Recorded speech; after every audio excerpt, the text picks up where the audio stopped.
हाँ जी, good morning. Good morning. अच्छा, हम ना पहले लास्ट क्लास वाला एक टॉपिक रिवाइज कर लेते हैं और उसको ना आगे कंटिन्यू कर लेते हैं। अगर आप सबको याद हो तो हम सब ने ना लास्ट क्लास में एक टॉपिक पढ़ा था, स्कोप ऑफ ऑडिट। एक बार बोलना पड़ेगा, लास्ट क्लास में जो हम टॉपिक पढ़ रहे थे वो कौन सा था? आवाज में दम नहीं है क्या? है ना? स्कोप ऑफ ऑडिट की अगर मैं बात करूं तो इसमें एक शब्द है स्कोप। स्कोप का मतलब होता है दायरा, रेंज। भाई ये काम मेरी रेंज के हैं और ये काम मेरी रेंज के बाहर के हैं। तो कौन कौन से काम ऑडिटर के रेंज के अंदर आते हैं, यानी स्कोप का मतलब व्हाट इट इंक्लूड्स का अगर मैं बात करूं तो पहला काम ऑडिटर का क्या है? ऑडिटर को कवर करनी है क्या? All aspects of the entity. एक बार सारे बच्चे बोलेंगे, ऑडिटर को कवर करने हैं क्या? लेकिन एस्पेक्ट्स में ऑडिटर को पूरी ऑर्गेनाइजेशन की ईच एंड एवरी ट्रांजैक्शन वगैरह कवर करनी है, ये बात समझ आ गई। लेकिन एस्पेक्ट्स तो बहुत सारे होते हैं, लेकिन हमें कौन से एस्पेक्ट्स ऑडिट के अंदर लेकर आने हैं? Which are relevant for the financial statement being audited. सारे बच्चे बोलेंगे ऑडिट के अंदर, स्कोप के अंदर क्या क्या इंक्लूड होता है। उसमें हमने फर्स्ट पॉइंट बताया कि हमें क्या करनी होती है? Coverage of all aspects of the entity relevant to the financial statement being audited. First point याद आ गया। दूसरा, ऑडिटर को फाइनेंशियल इंफॉर्मेशन की क्या जाननी होती है? Reliability and sufficiency. रिलायबिलिटी मतलब क्वालिटी, कि हम इस पे विश्वास करें या ना करें, एप्रोप्रिएटनेस बेसिकली। और सफिशिएंसी क्या? फाइनेंशियल इंफॉर्मेशन जो है, क्या फाइनेंशियल इंफॉर्मेशन जो है वो सफिशिएंटली जितनी दिखानी चाहिए बुक्स ऑफ अकाउंट में उतनी दिखाई है या नहीं दिखाई। तो इस बात के लिए हमें क्या क्या चीजें चेक करनी पड़ती है? पहली बात, हमें क्या क्या करना पड़ता है? हमें चेक करना पड़ता है किसकी reliability? Underlying accounting records and other source data. सारे बच्चे बोलेंगे किस किस की हमें चेक करना होता है? अंडरलाइंग अकाउंटिंग रिकॉर्ड्स को और सोर्स डेटा। अगर वो सही है तो फिर फाइनेंशियल स्टेटमेंट भी सही बनी है। दूसरा हमें समझना पड़ता है किसको? एंटिटी के अकाउंटिंग सिस्टम और इंटरनल कंट्रोल को। और दूसरी बात, हमें और क्या करना पड़ता है? हमें कुछ टेस्ट लगाने पड़ते हैं, कुछ इंक्वायरीज करनी पड़ती है और कुछ प्रोसीजर लगाने पड़ते हैं। क्या आपको यहां तक का पॉइंट समझ आ रहा है या नहीं, ये आप मुझे बताएंगे, यस और नो? अच्छा, तीसरा काम ऑडिटर को डिस्क्लोजर चेक करने हैं। तीसरा काम ऑडिटर को क्या चेक करने हैं? डिस्क्लोजर। क्या बुक्स ऑफ अकाउंट्स में फाइनेंशियल इंफॉर्मेशन का प्रॉपर डिस्क्लोजर हुआ है या नहीं। और डिस्क्लोजर करना, इंटरनल कंट्रोल लगाना किसकी रिस्पॉन्सिबिलिटी है? मैनेजमेंट की। ये बात भी क्लियर कर देगा कि ये मत समझना कि अकाउंट्स मैं बनाऊंगा, डिस्क्लोज मैं करूंगा, नहीं, मैं तो चेक करने आया हूं। सीए का सबसे पहले वो यही क्लियर करेगा कि मेरे दायरे का काम यही है कि मैं जो है ये देख रहा हूं कि आपने सही ढंग से डिस्क्लोजर करा है या नहीं। अकाउंट्स बनाना मेरी रिस्पॉन्सिबिलिटी नहीं है, मेरा तो ये काम है अकाउंट्स बनाते वक्त जो मैनेजमेंट ने डिसीजन लिया क्या वो सही है या नहीं। यानी डिसीजन का एक एग्जांपल था, मैनेजमेंट अकाउंट्स बनाते वक्त अकाउंटिंग पॉलिसीज सिलेक्ट करती है, तो मैनेजमेंट के द्वारा सिलेक्शन ऑफ अकाउंटिंग पॉलिसीज जो है क्या वो कंसिस्टेंट है? यानी हर साल यही होता है, हर साल पॉलिसी चेंज तो नहीं होती। और क्या वो एप्रोप्रिएट है या नहीं है? बस मैं तो ये काम करके दूंगा और कुछ चीजें मेरे दायरे के बाहर हैं, ये मेरे दायरे में नहीं आएंगी। क्या क्या? क्या क्या? रिस्पॉन्सिबिलिटी ऑफ प्रिपरेशन एंड, मतलब अकाउंट्स मैं नहीं बनाऊंगा। दूसरा, वो काम जो मेरी योग्यता के बाहर के हैं वो भी मैं नहीं करूंगा, जैसे ऑथेंटिकेशन ऑफ डॉक्यूमेंटेशन वगैरह करना, या चलो जो काम मेरे दायरे के बाहर है, भैया बिल्डिंग कब तक चल जाएगी, मेरा करना मतलब है ये मशीन की लाइफ क्या होगी, फिजिकल कंडीशन तुम्हें कैसी लग रही है, हमारा ये काम नहीं है। और हम एक्सपर्ट नहीं होते ऑथेंटिकेशन ऑफ डॉक्यूमेंट्स के लिए, तो ये काम भी हमारा नहीं होगा कि डॉक्यूमेंट ओरिजिनल है या फेक है हम पता लगा कर दें ना। और ऑडिट अलग चीज है, इन्वेस्टिगेशन अलग चीज है। तो पहले मैं इसके ऊपर हमने एक एमसीक्यू का केस सिनेरियो पढ़ लिया था, ठीक है ना, और उसके एमसीक्यू रह गए थे। तो एक बार केस सिनेरियो को दोबारा रिवाइज कराते हुए उसके एमसीक्यू करते हैं, फिर आज की क्लास में ऑडिट वर्सेस इन्वेस्टिगेशन के टॉपिक से शुरुआत करेंगे। ठीक है ना। तो पहले लास्ट क्लास वाला वर्क जो हमने डिस्कस कर लिया था, जो हमने केस सिनेरियो स्टार्ट करा था, ये रहा केस स्टडी 1 हमने डिस्कस करी थी। केस सिनेरियो 1 कह रहे 4 फ्रेंड है, रोहित, गुरप्रीत, अली और Gauriti, are friend since their school days based in Mumbai. चारों सेम स्कूल के बच्चे हैं और सेम स्कूल के फ्रेंड हैं, सेम स्कूल से, and they have cleared CA foundation exam in the same attempt. ये बहुत अच्छी बात है कि इन सबका सेम अटेम्प्ट में अटेम्प्ट निकल गया फाउंडेशन का। अब now plans to appear for CA intermediate exam. अब ये प्लानिंग करेंगे यार सीए इंटर देंगे।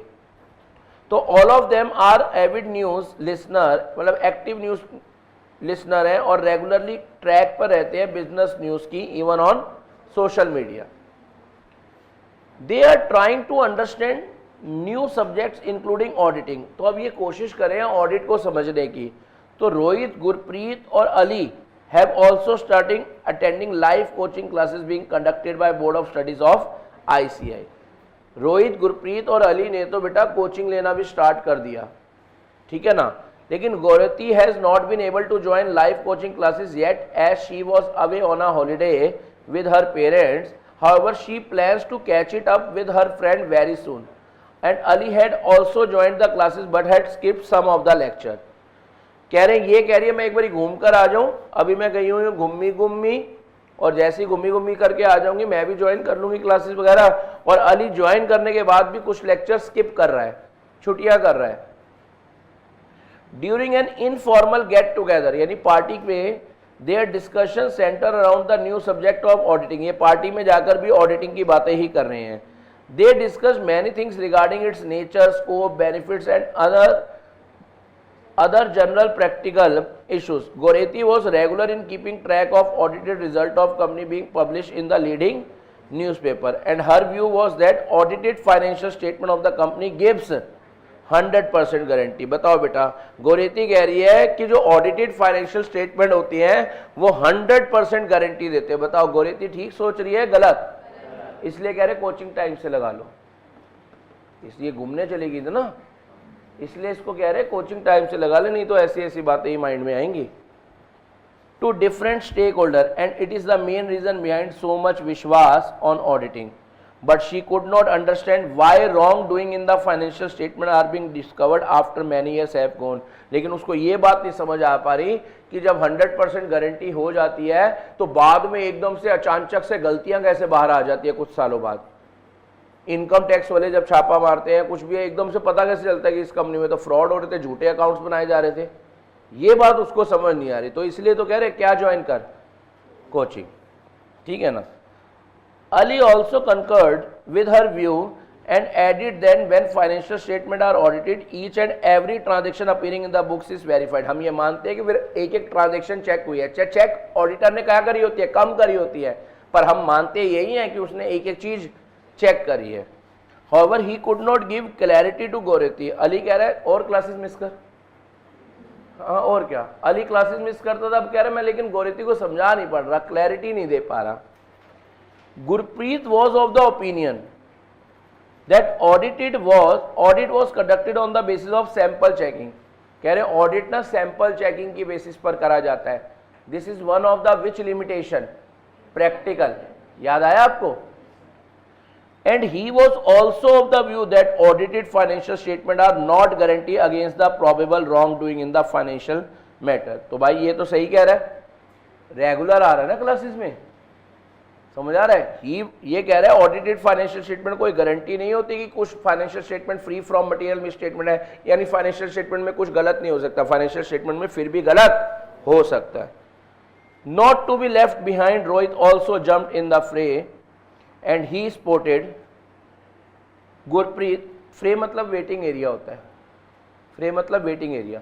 And he supported Gurpreet and also added something of his own. बताओ बेटा, ये भी रेगुलर क्लास कर रहा था अटेंड, इसे भी वो कॉन्सेप्ट पता था। ये कह रहा है गुरप्रीत एकदम सही कह रहा है, कोई गारंटी नहीं होती। रेगुलर क्लास अटेंड करने के फायदे देख रहे हो। Based on the above answers, based on above answer the following MCQs. बेटा नीचे दिए गए एमसीक्यू आपको क्या करने हैं, सॉल्व करने हैं। पहला पढ़े, कह रहे Gurpreet was of the view that audited financial Gurpreet was of the view that audited financial statement are not guarantee against the probable wrong doing in the financial matter of the company. तो what kind of assurance does the audit of financial statement provide? कौन से type की assurance चारों option में reasonable है? रुको ना, एक भाई ऑप्शन डिस्कस कर लेते, कई चाइनीज भी बैठे होते हैं ना क्लास में, जिन्होंने घर जाके रिवाइज नहीं करा हो तो उनके लिए करना पड़ेगा ये। तो बताओ बेटा, गुरप्रीत के अकॉर्डिंग फाइनेंशियल स्टेटमेंट एश्योरेंस देती है, लेकिन कैसा? Reasonable assurance, reasonable assurance, reasonable assurance, reasonable assurance. लेकिन रीजनेबल के साथ कैसी एश्योरेंस होती है? मॉडरेट, लो, हाई या एब्सोल्यूट? क्योंकि उच्चियां ने गल्ला तेरे, तो उच्चियां गल्ला होंगी, हाई होंगी। तो ऑप्शन नंबर कौन सा सर ठीक है आपके हिसाब से? पक्का? बिल्कुल सही जवाब। सेकंड पॉइंट, मैं भी खेलूंगा ना, मुझे भी खिलाओ। पहले ही जवाब देते जाओगे, मुझे पता है तुम आगे से जवाब देते हो। कई बार पेरेंट्स भी बोल रहे थे कि बहुत आगे से जवाब देते हो, पर मेरे को भी मौका दो। कह रहे Rohit added the auditor can force an employee of the company. Can force याद है? बताओ, ऑडिटर के पास ये वाली फोर्स करने की पावर होती है कि भाई बोल, बता क्यों नहीं रहा? ऐसे बोला होता ऑडिटर के पास पावर या नहीं होती? कह रहे Rohit added that auditor can force an employee of the company to provide him required information and document. Can he do so? Yes और नो? तो जवाब क्या आया? Yes he can do so, it is necessary to obtain the evidence. तो बताओ, ये वो कह रहा है ऐसा करना जो सही है, क्योंकि भैया सबूतों के लिए ये सब रास्ते अपनाने पड़ेंगे, हथकंडे, क्राइम पेट्रोल, ये सब हथकंडे अपनाने पड़ेंगे। बताओ बेटा, वो सही कह रहे हैं? पहली ऑप्शन ये गलत है। Yes he can do so, there are express rights given in this respect. कह रहे वो ऐसा कर सकता है क्योंकि लॉ ने उसको अधिकार दे रखा है। चल झूठे, कुछ भी ऐसा नहीं है। Third, no he can not do so, वो ऐसा नहीं कर सकता। ही कैन ओनली रिक्वेस्ट, वो सिर्फ रिक्वेस्ट कर सकता है for providing him with necessary information and document, but it can not be forced by him. बताओ बेटा, ये सही लग रहा है गलत लग रहा है? सही बात है, ठीक है ना?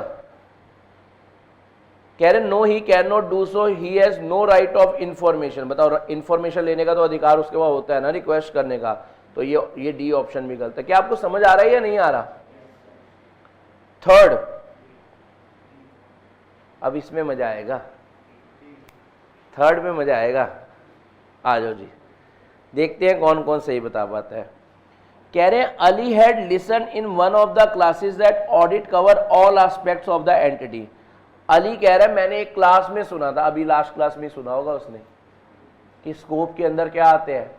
All aspects of the entity, and concluded that each and every transaction of the entity is verified by the auditor. क्या अली सही कह रहा है या नहीं कह रहा? अभी अभी आपने पढ़ा था। रुको, गुस्सा नहीं करते, गुस्सा नहीं करते, अभी बात करते हैं। हम ये मानकर चलते हैं कि ईच एंड एवरी ट्रांजैक्शन क्या हुई है? चेक हुई हैं। ये तो हम मानकर चलते ही हैं, चाहे हुई नहीं होती पर हम मानते हैं कि चल। तो अली इस समय ठीक है, अली ने लिसन करा था एक क्लास में कि ऑडिट के अंदर सारे एस्पेक्ट्स कवर्ड हो जाते हैं, यानी उसने कंक्लूजन निकाला कि सारी ट्रांजैक्शन वेरीफाई होती है। हम तो ये मानते सारी वेरीफाई करी है, एक्चुअल में नहीं करी होती, सैंपलिंग लगाई होती है। मान लो आप छोटी ऑर्गेनाइजेशन में गए, एक एक चीज चेक कर पाते हैं वहां?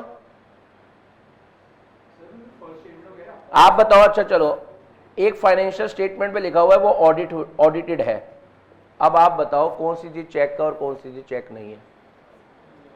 नहीं बता सकते ना, तो इसलिए तो हम मानकर चलते हैं कि सारी चीजें क्या हुई हुई है, क्योंकि ऑडिटर ने ओपिनियन एक दो ट्रांजैक्शन जो चेक करी है उस पर नहीं दिया, किस पर दिया है? Whole of the financial statement पे। बोलना आपको पड़ेगा, होल ऑफ द। समझ आ रहा है? तो हम ये मानकर चलते हैं कि सब चीज वेरीफाई हुई है। हाँ जी, नहीं वो एजम्पशन है इस क्वेश्चन की। वो कह रहे हैं यहाँ पर इन्होंने वो नहीं लिखा relevant to the financial statement being audited, क्योंकि वो थ्योरी का क्वेश्चन होता तो डाल देते। अभी इन्होंने बोला हुआ है ऑल एस्पेक्ट, यानी उन्होंने हेडिंग वाले बोल दिया। ये आईसीआई के मॉड्यूल का करा रहा हूँ आपको, ये कह रहे हैं इसमें एक लाइन और भी तो लिखी होनी चाहिए, आपने हमें याद कराई है कि ऑडिटर के स्कोप के अंदर आता है कि उसे सारी चीजें कवर करनी है, all aspect of the entity, ठीक है ना, which are relevant to the financial statement being. ये तो आपको लर्न है, नहीं लिखी हुई आई तो भी आपके माइंड में आ गई ना, पर नहीं लिखी तो इसका मतलब हम मान के चल रहे हैं वही वाली बात कर रहे हैं। और अली कह रहा है कि हम तो ये मानते हैं अगर फाइनेंशियल स्टेटमेंट ऑडिट हो रही है तो उसकी सारी चीजें ऑडिट हो रही है। अली एकदम ठीक कह रहे हैं। Goreti also seem to be in agreement with him, but she was of the view that beside this it is also meant that audit should be so organized to cover all areas of an entity. Which of the following statement is appropriate? बताओ क्या कहना चाह रहे हैं? Only किसकी बात कह रहे हैं ये? Ali is correct, Goreti is correct, both correct और बोथ इनकरेक्ट। वैसे अगर मैं बात करूं, अगर हम उठाएं तो यहां पर अगर relevant to the financial statement audit लिखा होता तो और ज़्यादा सही कह रहे हैं। चलो इसको कर लेते हैं, फाइनेंशियल स्टेटमेंट बीइंग ऑडिटेड। तो अली कह रहा है हमें सारे एस्पेक्ट कवर करने होते हैं और ये कह रही है हमें सारे एरियाज कवर करने होते हैं। तो अगर इनके पॉइंट ऑफ व्यू वाला आंसर उठाएं तो हम क्या कहेंगे बताओ? कि सारे नहीं करने, कौन से वाले करने हैं? Relevant of financial statement being audited. समझ आ रहा है आपको? तो इसके अंदर आपके हिसाब से दोनों ही क्या हो जाएंगे? इनकरेक्ट। और इसका रीजन क्या हो गया? इनका रीजन क्या हो गया? बोलो क्या हो गया रीजन? कि relevant to the financial statement नहीं हुए। जैसे इन्होंने क्या कहा, जो उसकी कॉम्पिटेंस में नहीं है। अच्छा कभी आप देखो कोई मॉल में जाते हो या कोई आउटलेट पे जाते हो तो वहां पर क्लीनिंग वगैरह वगैरह वाले सारे काम होते हैं, वो थोड़ा ऑडिटर देखेगा कि क्लीनिंग हुई है या नहीं हुई है। समझ आ रहा है? ऑडिटर तो जहां पैसा है सिर्फ वही चीजें देखेगा ना। तो ये वही वाली बात आ रही है यहां पर। क्या कहना चाह रहे हैं? अली भी कह रहा है कि सारे एरिया कवर्ड करेंगे और बताओ क्या कह रहे हैं? कह रही she was also of the view, Goreti भी कह रही है कि सारे एरिया कवर्ड करेगा, ठीक है ना। लेकिन यहां पर सारे एरिया में कौन सा वाला एरिया कवर्ड होगा? सिर्फ जो रेलेवेंट होंगे, जो इररेलेवेंट है वो नहीं चेक करेगा। तो यहां पर इसलिए आईसीआई ने क्या कहा, दोनों ऑप्शन ही क्या है?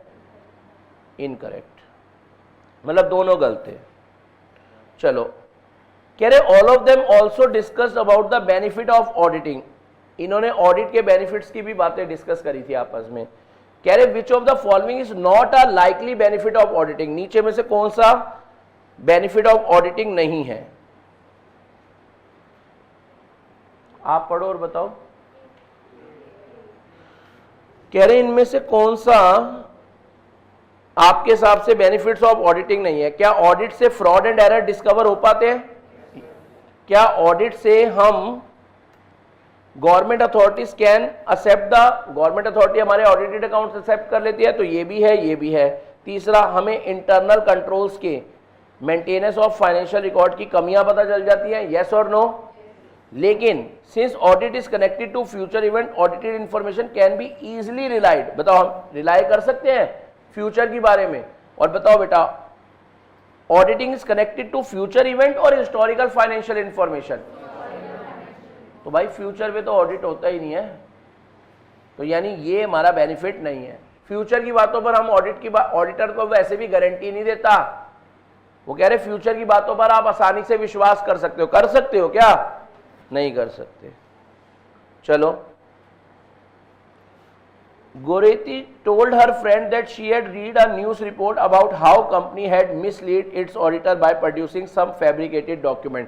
Goretti कह रही है मेरे को न्यूज़पेपर की रिपोर्ट पढ़कर पता चला कि कैसे एक कंपनी अपने ऑडिटर को फैब्रिकेटेड डॉक्यूमेंट दे देती है। याद आ गया? फैब्रिकेटेड डॉक्यूमेंट, फेक डॉक्यूमेंट दे देती है। Which of the following statement seems to appropriate in this regard? बताओ बेटा क्या कहना चाह रहे हैं? It was wrong on the part of auditor. Although it was wrong on the part of auditor to rely upon the fabric, he cannot do anything in that matter. या auditor has to conduct the audit by exercising the professional skills, but he is not an expert in discovering the genuineness of the document. Hence, management consisting of dishonest person may have led him to rely upon the fabricated document deliberately. तो option number कौन सा आ गया? सी। समझ आ रहा है आपको? सी। मेरे कहने पे सी नहीं, आपको वैसे समझ आ रहा है ये वाला? भाई ऑडिटर इस चीज में एक्सपर्ट नहीं है कि ये डॉक्यूमेंट जेन्युइन है या नहीं है। क्या आपको स्कोप के बारे में कुछ कुछ बातें समझ आई है? आवाज में दम नहीं है, यस और नो? पक्का? केस सिनेरियो बेटा मैं आपको बताऊं, केस सिनेरियो और आसान होते हैं। दो तरह के एमसीक्यू होते हैं ना, आप हमेशा प्रभु की कृपा ये मानना केस सिनेरियो आ जाए।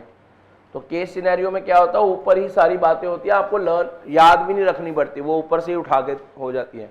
लेकिन सिंपल एमसीक्यू में आपको खुद सोचना पड़ता है क्या था वो प्रोविजन। समझा रहा आपको? ये आपके साथ कुछ बातें करते हैं, बातों बातों में से कई बातें खुल जाती हैं अपने आप। केस सिनेरियो का ये फायदा होता है, पहले ऊपर पैराग्राफ और नीचे एमसीक्यू में। समझ आ रहा है बेटा आपको? चलो इस एमसीक्यू के बाद हम सब ऑडिट वर्सेस इन्वेस्टिगेशन की बात करेंगे।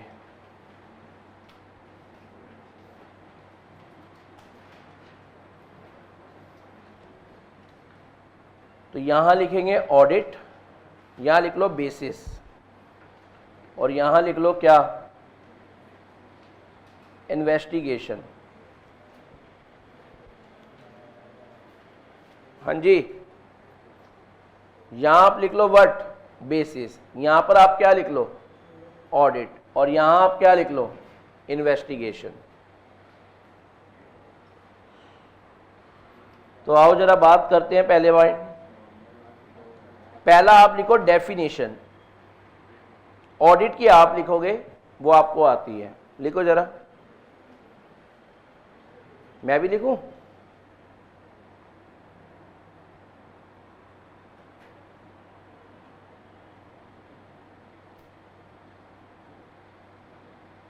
Auditing is an independent examination of financial information of an entity, whether profit oriented or not,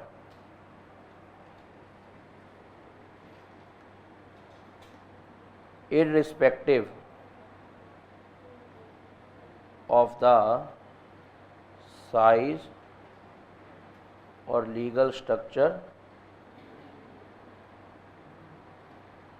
comma, such examination, when such examination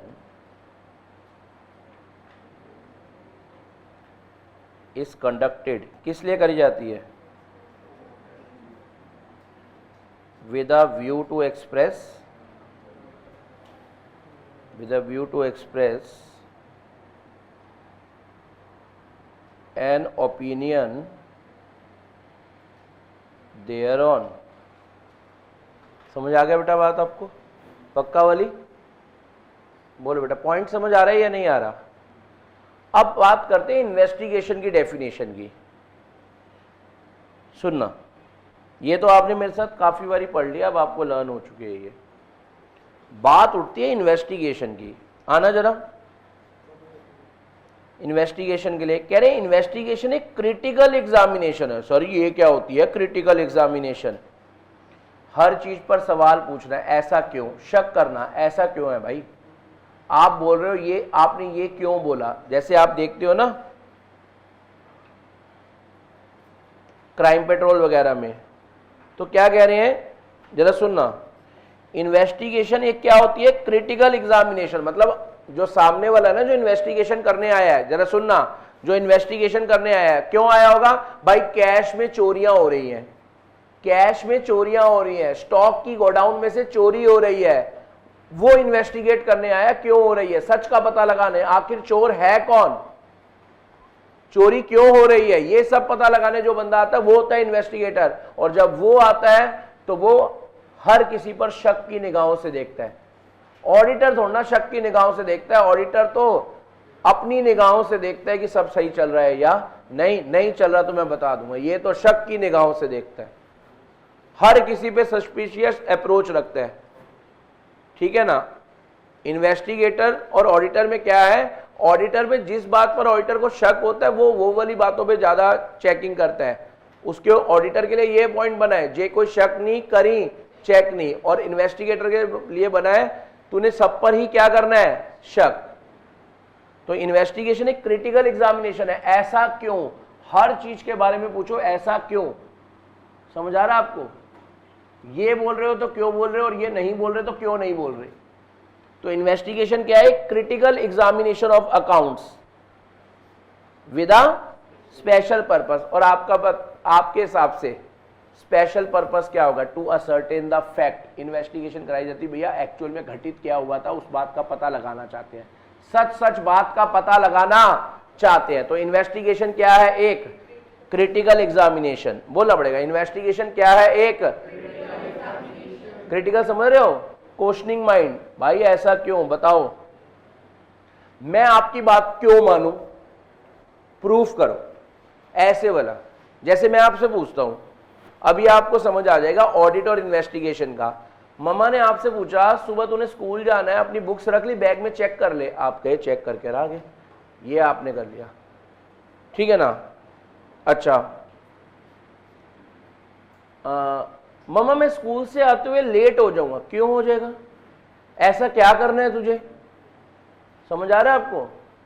क्यों जाना है, आप कह रहे दोस्त के घर, क्यों जाना है दोस्त के घर, समझ आ रहा है आपको। तो यानी मम्मा आपकी इन्वेस्टिगेशन कर रही है, और इन्वेस्टिगेशन एक पर्टिकुलर मैटर की करी जाती है। और क्यों करी जाती है, ताकि सच का सामना हो, सच का पता लगा पाए। तो इसलिए बोले जा रहे हैं इन्वेस्टिगेशन एक क्रिटिकल एग्जामिनेशन है। मैं आपकी बात क्यों मानूं, कई बार आप बोलते हो ना मम्मी मेरी बात तो सुनो, मम्मी कह रही मेरे को तेरी बात सुननी नहीं। मम्मी एक बार सुन लो, आपको पता चल जाएगा ऐसा क्यों है, समझ आ रहा है आपको। तो वो वाली बात होती है, इन्वेस्टिगेशन एक क्रिटिकल एग्जामिनेशन होती है of the account with a special purpose. तो लिख लो जरा सामने वाली गली में, वो इंडिपेंडेंट एग्जामिनेशन है, ये क्रिटिकल एग्जामिनेशन है। आण दो, ये एक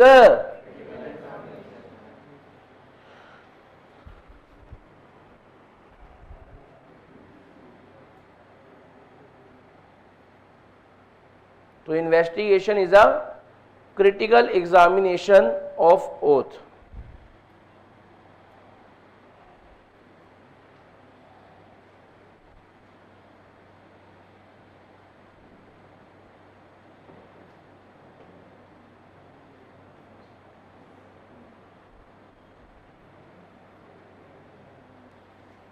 ये क्या है, क्रिटिकल एग्जामिनेशन।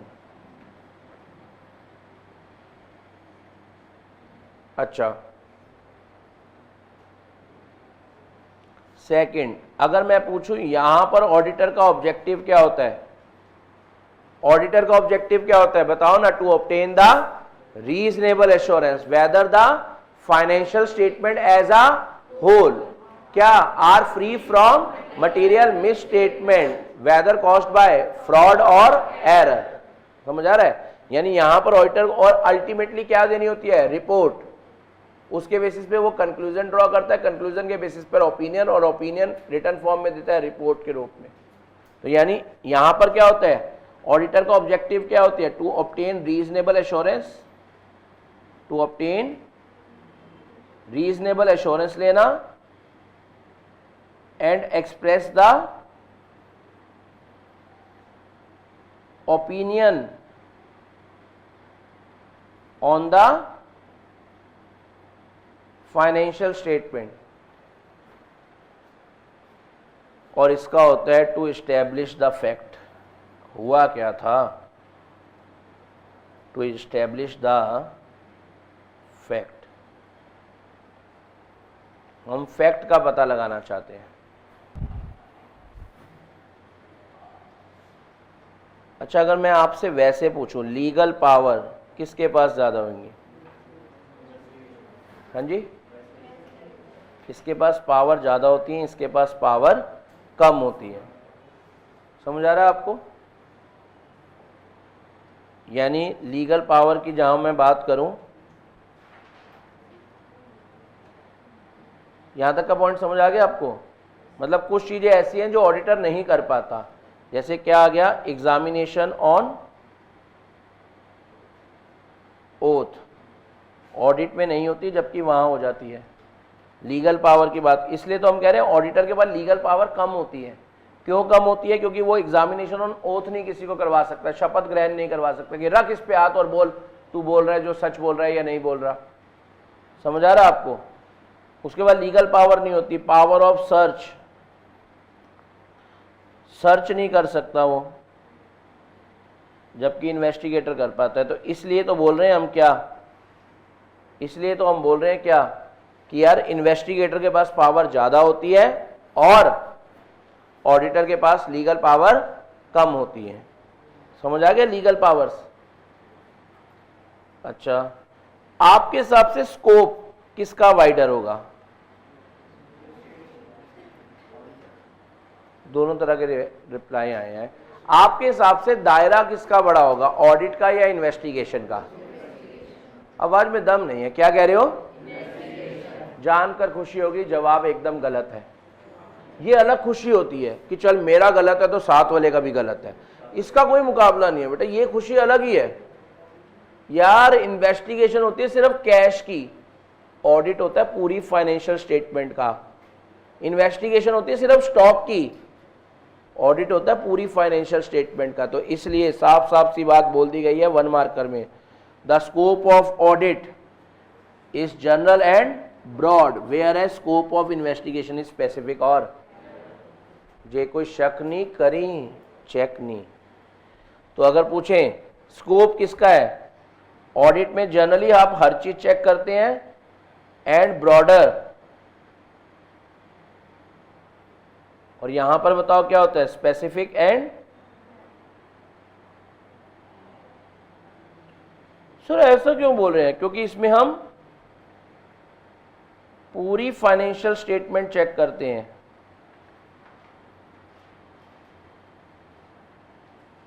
और एथे दसना एथे की करते ने, सिर्फ जिस आइटम में फ्रॉड है उसकी ही इन्वेस्टिगेशन की जाती है। क्या आप समझ पाती हैं? हेलो, जाए समझ? स्कोप किसका वाइडर हो गया, समझ आ गया आपको?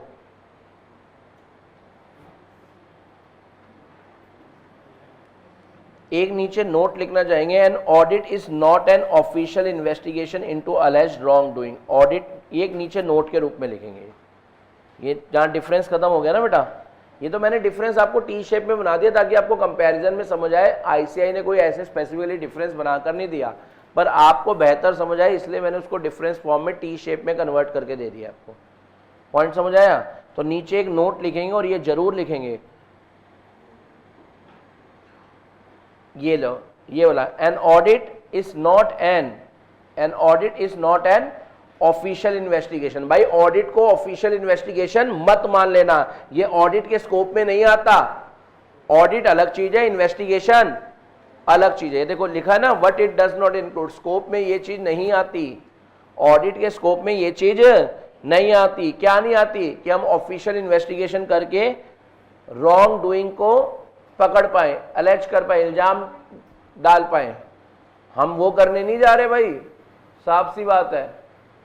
तो ये लिख लो जरा, ऑडिट इज नॉट एन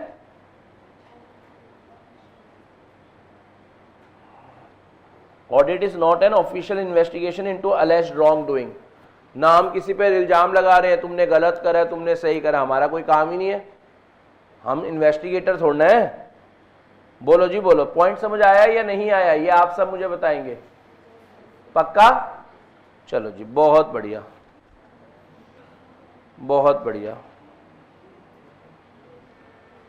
आज मैं आपको एक बहुत ही इंपॉर्टेंट टॉपिक से क्लास की मतलब ये वाला सेशन स्टार्ट करूंगा और ये 101% आपके एग्जाम में आएगा। रीजन, पहले ये टॉपिक आईसीआई मॉड्यूल में नहीं होता, ठीक नहीं होता था, फाइनल के मॉड्यूल में होता था। फाइनल से उठाकर ये टॉपिक कहाँ डाला गया है? इंटर में डाला गया है। और आपको पता ही है, जब कोर्स में कोई नई चीज आती है तो एग्जामिनर पूछता जरूर है उस पर, क्योंकि उसको पता है कि बहुत सारे बंदे पुरानी चीजें ही पढ़कर आ रहे होंगे। जैसे अब क्या होगा, क्या होगा, कुछ बच्चों ने नवंबर 23 वाली कोचिंग है उसके हिसाब से पढ़ा हुआ है, वो कह रहे होंगे कोर्स तो सेम ही है, यूट्यूब पे कई बंदों ने बोल दिया एकदम सेम है, एग्जैक्ट है, वो वही पढ़कर चले जाएंगे और अचानक से देखेंगे ये तो कौन सा क्वेश्चन आ गया, ये तो बुक में था भी नहीं। फिर वहां जाकर कहेंगे मैं तो डर गई। समझ आ रहा है आपको? तो बनता भी है ना। तो इसलिए एक नया टॉपिक से आज की शुरुआत कर रहे हैं, ठीक है। और इसका नाम क्या है, आजकल आप सबको पता ही है एंगेजमेंट की बातें बहुत हो रही है ना। आओ जरा उसी की बात करते हैं, एश्योरेंस एंगेजमेंट। तो आप सब एक हेडिंग बनाएंगे मेरे साथ, एश्योरेंस एंगेजमेंट।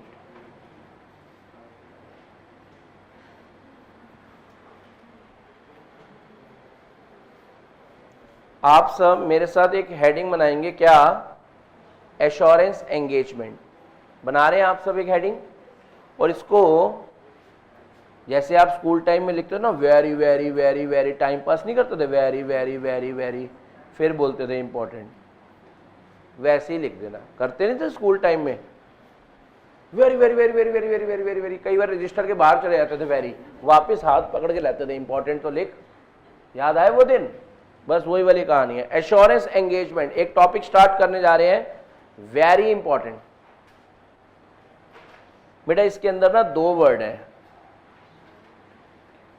एश्योरेंस और क्या। सर पहले तो मुझे एंगेजमेंट बताओ क्या होती है। बेटा देखो वो मुझे बताने की जरूरत नहीं है, ठीक है ना, वो आपको खुद ही मेरे से ज़्यादा पता है। पर यहाँ पर ऐसा नहीं है जो आप सोच रहे हैं। एंगेजमेंट का मतलब किसी को कोई काम करने के लिए रखना। एंगेजमेंट का मतलब किसी को कोई काम करने के लिए रखना। पॉइंट समझ आ रहा है आपको? तो एंगेजमेंट का मतलब क्या होता है? Engagement means an arrangement to do something. आपने कोई बंदा अरेंज करा कि भैया ये काम है तेरा, तेरे को इसलिए यहां पर रख रहा हूं। समझ आ रहा है आपको? यस और नो? यानी किसी को हायर करना, किसी को काम पे रखना is known as what? Engagement. समझ आ रहा है आपको? अच्छा जी, अब मैं आपको एक बात बताता हूं। एंगेजमेंट का मतलब पहले अभी इतना तो लिखें। एंगेजमेंट का मतलब अरेंजमेंट, आप कोई अरेंजमेंट करके रख रहे हैं, an arrangement to do something. बोलना पड़ेगा, एन अरेंजमेंट टू डू, आवाज में दम नहीं है। एन अरेंजमेंट टू डू मतलब आप किसी को कोई काम करने के लिए रख रहे हैं।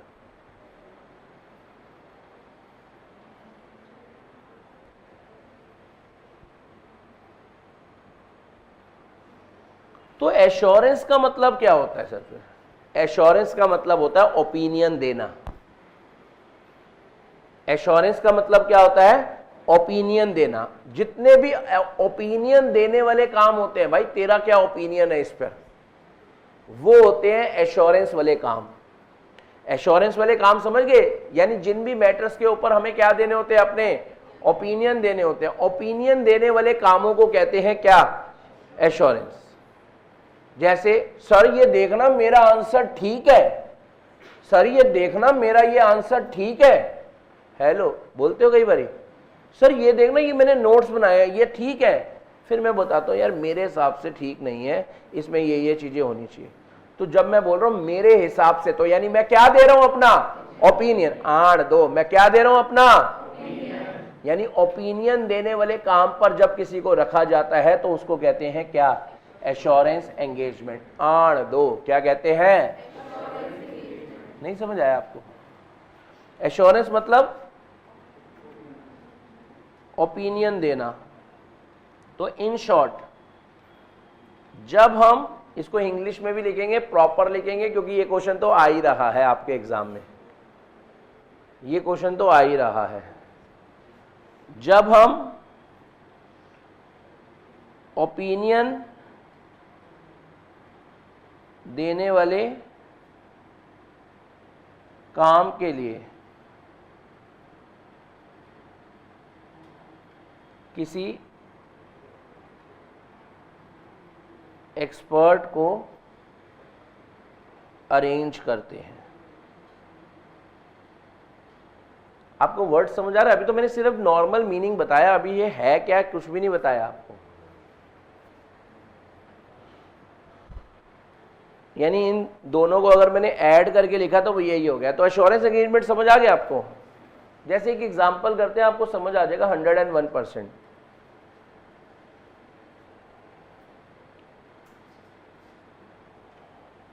दो तीन एग्जाम्पल करेंगे, आपको समझ आ जाएगा।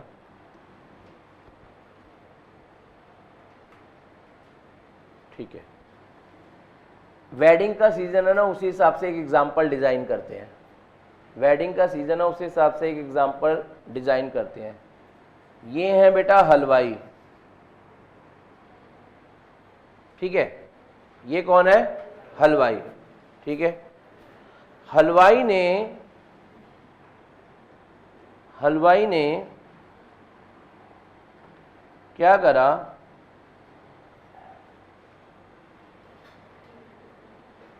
नाश्ते के हिसाब से, ब्रेकफास्ट के हिसाब से बताएं, या चलो लंच के हिसाब से बताते हैं, भूख तो तब भी लगी होती है। हलवाई ने बेटा शाही पनीर बनाया है। आपने ना किसी हलवाई को बुलवाया, आपने किसी हलवाई को बुलाया और जाकर क्या कहा कि भाई कुछ बनाकर दिखाओ, हमारे घर में शादी है, हमने आपको रखना है। समझ आ रहा है आपको? तो उसने कहा कोई नहीं बाबूजी, हम शाही पनीर बनाकर आपको दिखा देते हैं। तो इसने बनाया है क्या? शाही पनीर। अब अगर मैं बात करूं, ये हैं पापा।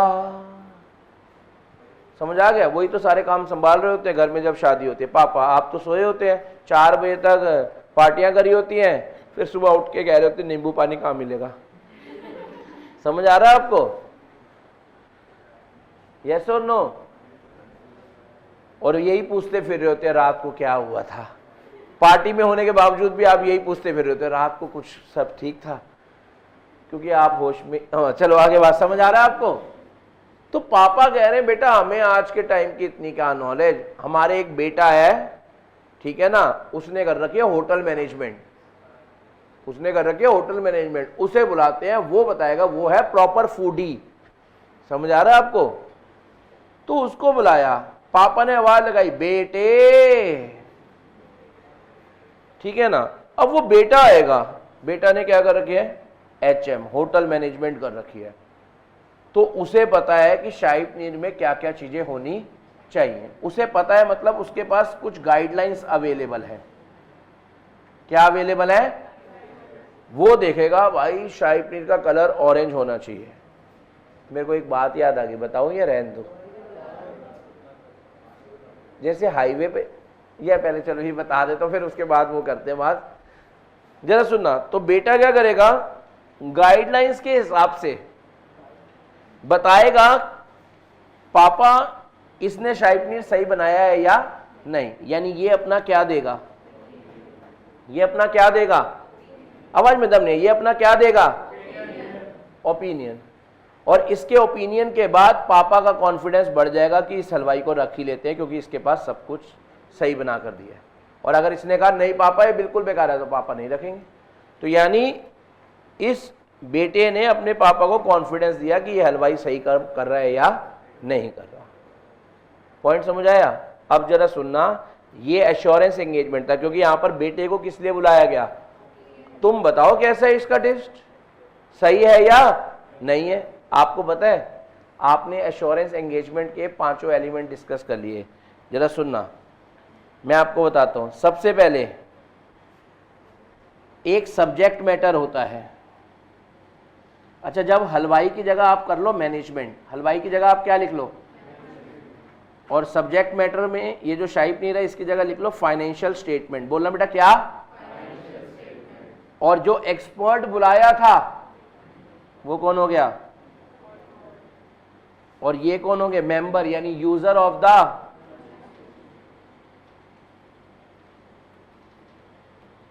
और ये गाइडलाइंस थी एप्लीकेबल FRF। समझ रहे हैं आप मेरी बात? सर कहां से कहां बात घुमा दी बेटा, यही तो यार तेरा सुपरस्टार देसी कलाकार। पॉइंट समझ आ रहा है आपको?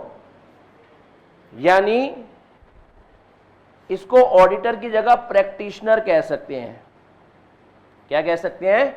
प्रैक्टिशनर। देखो अब मैं आपको ना थोड़ा सा बातें बताता हूं आपको, फिर हम एक एक करके चीजें उठाएंगे और बहुत बढ़िया ढंग से इस टॉपिक को पढ़ेंगे। ये देखो क्या होता है। सबसे पहली बात, एश्योरेंस एंगेजमेंट में क्या क्या देखने को मिलता है। एश्योरेंस एंगेजमेंट में क्या क्या देखने को मिलता है। सबसे पहले 3 पार्टी मिलती है, कोई बताएगा कौन कौन। इंटेंडेड यूजर, प्रैक्टिशनर, और जिसने फाइनेंशियल स्टेटमेंट बनाई थी मैनेजमेंट। और मैनेजमेंट को यहां पर बोलेंगे रिस्पॉन्सिबल पार्टी, जिसने वो बनाई थी। अभी हम एक एक करके पढ़ेंगे, कोई दिक्कत नहीं है। अच्छा, एक सब्जेक्ट मैटर होता है। हमारे केस में सब्जेक्ट मैटर क्या था, शाइपनीर, यानी क्या, सूटेबल क्राइटेरिया होता है, एप्लीकेबल, और ऑडिटर उस पे, यानी वो प्रैक्टिशनर उस पर क्या ऑब्टेन करता है, साइन। ऑडिटर क्या ऑब्टेन करता है, साइन, और साइन के बेसिस पर क्या इशू करता है अपनी। थोड़ी थोड़ी अंदर से ऐसी वाली फीलिंग आनी चाहिए। आओ जरा अब इसकी डेफिनेशन पर चलते हैं। आओ जरा अब इसकी डेफिनेशन पर चलते हैं। सर वो वाली बात जो अभी आप कहते हैं, बताओ बेटा, बता दूंगा, रुक जाओ, इधर आओ। एश्योरेंस एंगेजमेंट की बात कर लेते हैं। एश्योरेंस एंगेजमेंट का मतलब, कोई भी काम करने के लिए जब आप रखते हो, किसको रखते हो, प्रैक्टिशनर को। कोई भी काम करने के लिए जब आप कोई प्रैक्टिशनर को रखते हो। अच्छा, मैं आपको एक और बात बताऊं, अभी आपको समझ आ जाएगा। किसी भी चीज के ओपिनियन देने को कहते हैं एश्योरेंस, ठीक है, और फाइनेंशियल स्टेटमेंट पर ओपिनियन देने को कहते हैं ऑडिट। मैं आपसे एक बात पूछूं, फिर मैं आगे चलता हूं। आपके हिसाब से किसी भी चीज के ओपिनियन को देने को कहते हैं एश्योरेंस, और फाइनेंशियल स्टेटमेंट को के ऊपर ओपिनियन देने को कहते हैं ऑडिट। वाइडर टर्म कौन सी है, एश्योरेंस या ऑडिट? आवाज में दम ले, क्या? बिल्कुल सही जवाब। ये देखो, तो इसलिए मैं यहां पर ऑडिटर वर्ड नहीं यूज कर रहा। ये देखो, अगर आप यहां देखोगे ना,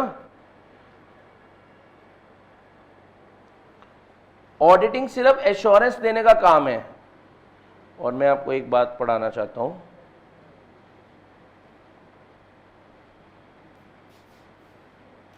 ये देखो, audit is a type of assurance engagement. Audit एक एश्योरेंस एंगेजमेंट की क्या है, टाइप। समझ, audit is one of the काम है। ये देखो, यहां पर भी आप देखोगे ना, एश्योरेंस एंगेजमेंट के बारे में अगर मैं आपसे बात करूं, तो एश्योरेंस एंगेजमेंट में ऑडिट जस्ट एक क्या है, पार्ट। उसके अंदर तो और भी चीजें आती हैं। तो एक पॉइंट क्लियर हो रहा है। तो इसलिए मैं यहां पर ऑडिटर की जगह क्या वर्ड यूज कर रहा हूं, प्रैक्टिशनर। प्रैक्टिशनर क्या हो गया, थोड़ा सा वाइडर टर्म होगी। तो देखो जरा, अब मैं आपको पढ़ाना स्टार्ट करता हूं, थोड़ा थोड़ा सा आपको समझ आना भी स्टार्ट हो जाएगा। एश्योरेंस एंगेजमेंट क्या होती है, ऐसा काम जिसके अंदर एक प्रैक्टिशनर क्या एक्सप्रेस करता है, अपना कंक्लूजन, अपना ओपिनियन, और उसके ओपिनियन से अपना वो कंक्लूजन डिजाइन करता है, जिससे बताओ बेटा, पापा का कॉन्फिडेंस बढ़ गया था या नहीं, कि पापा सही बना रहे, एकदम बहुत बढ़िया, एकदम चटपट खट, मतलब बढ़िया चीज बना रहे। तो इससे बताओ, it enhances the degree of confidence of the intended user, ठीक है ना। और बताओ बेटा, other than the responsible party about the outcome, जो रिस्पॉन्सिबल पार्टी का आउटकम क्या था बताओ, शाइपनीर या फाइनेंशियल स्टेटमेंट, और उसको आपने इवेल्युएट करा है, मेजर करा है of a subject matter against the criteria. Hello, कुछ समझ आ रहा है या नहीं आ रहा? हाँ जी। आप किसी भी चीज पर एक्सपर्ट की राय मांगते हो ना, वो क्या है, एश्योरेंस है। किसी भी चीज पर आप एक्सपर्ट की राय मांगते हो, वो क्या है, ऐश्वर्या राय नहीं, ओनली राय। समझ आ रहा है आपको? तो it means practitioner gives an opinion about the specific information due to which user of the information are able to make a confident decision, knowing that well that chance of information being incorrect अब क्या हो गया, diminish. अब उसका एक confidence high हो गया और उसको लग रहा है अब मुझसे गलती नहीं होगी, जो ये बात है, जो ये प्रोडक्ट है, ये जो शाइपनीर है, एकदम सही बना होगा। यानी अब शाइपनीर गलत होने के चांसेस क्या हो गए, कम हुए हैं, खत्म नहीं हो गए। फिर भी तो लोग आकर क्या कहते हैं, खा भी जाते हैं और आकर क्या कहते हैं, मजा नहीं आया, ये तो रखवाना ही चाहिए था। समझ रहे हैं आप मेरी बात? जाने वाले की जान चली गई, और उन्हें मज़ा नहीं आता। आप देख लेना किसी भी शादी पे, एक पिताजी पूरी लाइफ टाइम बच्चों की शादी के लिए पैसे जोड़ते हैं और वो सारा पैसा लगा देते हैं और कई लोग फिर भी कह के चले जाते हैं मज़ा नहीं आया। भाई उसने पूरे 30 साल काम करे हैं, सिर्फ सेविंग इसलिए ही करी है कि वो बच्चों की शादियां अच्छे ढंग से कर पाए, और आप कह रहे हो 30 साल की मेहनत को मज़ा नहीं आया। तो कभी भी किसी भी फंक्शन पे जाओ, कभी ये मत कह कर आओ मज़ा नहीं आया, बेकार भी था ना, तब भी कहो यार बहुत बढ़िया, आप उसको अप्रिशिएट करके। मेरी मतलब मैं अपना बता रहा हूँ, मेरी एक आदत है, अगर आप सामने वाले को कह दोगे ना बहुत बढ़िया काम करा है भैया, बहुत बढ़िया था फंक्शन, चाहे है या नहीं, वो बंदा चैन की नींद सो पाएगा कि यार सच्ची में फंक्शन लोग कह गए हैं सही था। आप कई देखते हैं मुंह पर ही बोल जाते हैं, कहाँ बुक करा दिया था आपने, इतनी ही नॉलेज नहीं थी आपको, समझ आ रहा है आपको, किसी एक्सपर्ट से पूछ लेते, अच्छा एश्योरेंस ले लेता, समझ आ रहा है आपको। तो हमेशा तारीफ करो, अप्रिशिएट करो सामने वाले को, जिसने जो नहीं भी करना वो भी वो कर जाता है, ठीक है ना। तो अब यहां तक का पॉइंट समझ आया आपको, एश्योरेंस एंगेजमेंट वाला पॉइंट समझ आया, यस और नो। मैं अब अपनी बात बता दूं जो मन में आती है।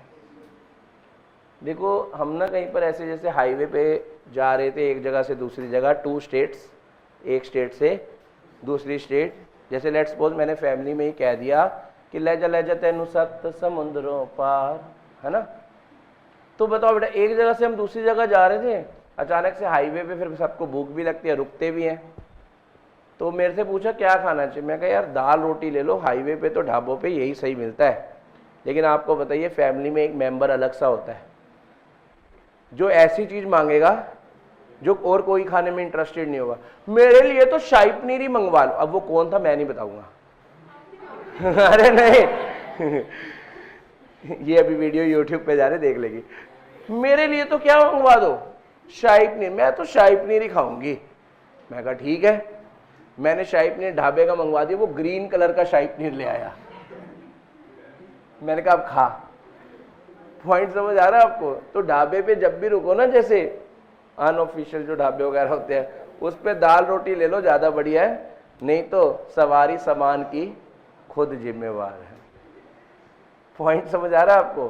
ग्रीन कलर का शाही पनीर, मैं कहा भाई ये क्या लाया, कह रहे शाही पनीर, बताओ बेटा ग्रीन कलर का। मैं कहा शुक्र है देते पालक पनीर ने मंगाया, तो ऑरेंज कलर का लिया था।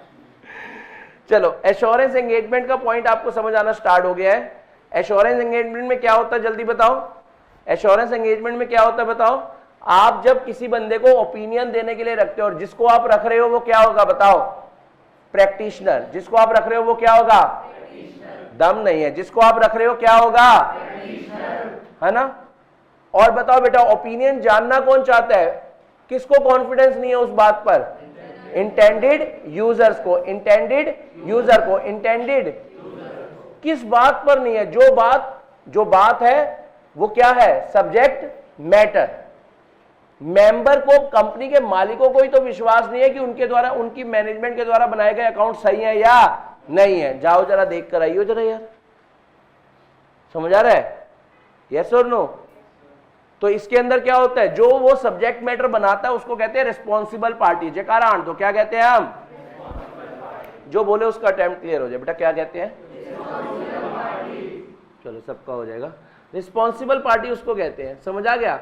और जो प्रैक्टिशनर गया है उस सब्जेक्ट मैटर को चेक करने के लिए क्या देखेगा, कुछ क्राइटेरिया, क्राइटेरिया मतलब एप्लीकेबल FR, डन है। और बताओ ओपिनियन देने के बाद इंटेंडेड यूजर के मन की फीलिंग क्या होती है कि भाई जो इंफॉर्मेशन अब मेरे पास आई है ना, वो उसके गलत होने के चांसेस कम है, क्योंकि ये इंफॉर्मेशन मैंने किससे ली है, किसी प्रैक्टिशनर से, एक्सपर्ट से, समझ आ रहा है।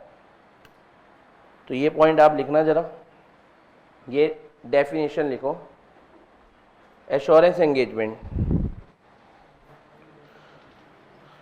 यहीं से लिखो अपने हाथ से, हेडिंग आपने बनाई है एश्योरेंस एंगेजमेंट, लिखो बेटा, यहीं से लिखवानी है, मेरे को लिखनी जरूरी है, मेन बात ये है।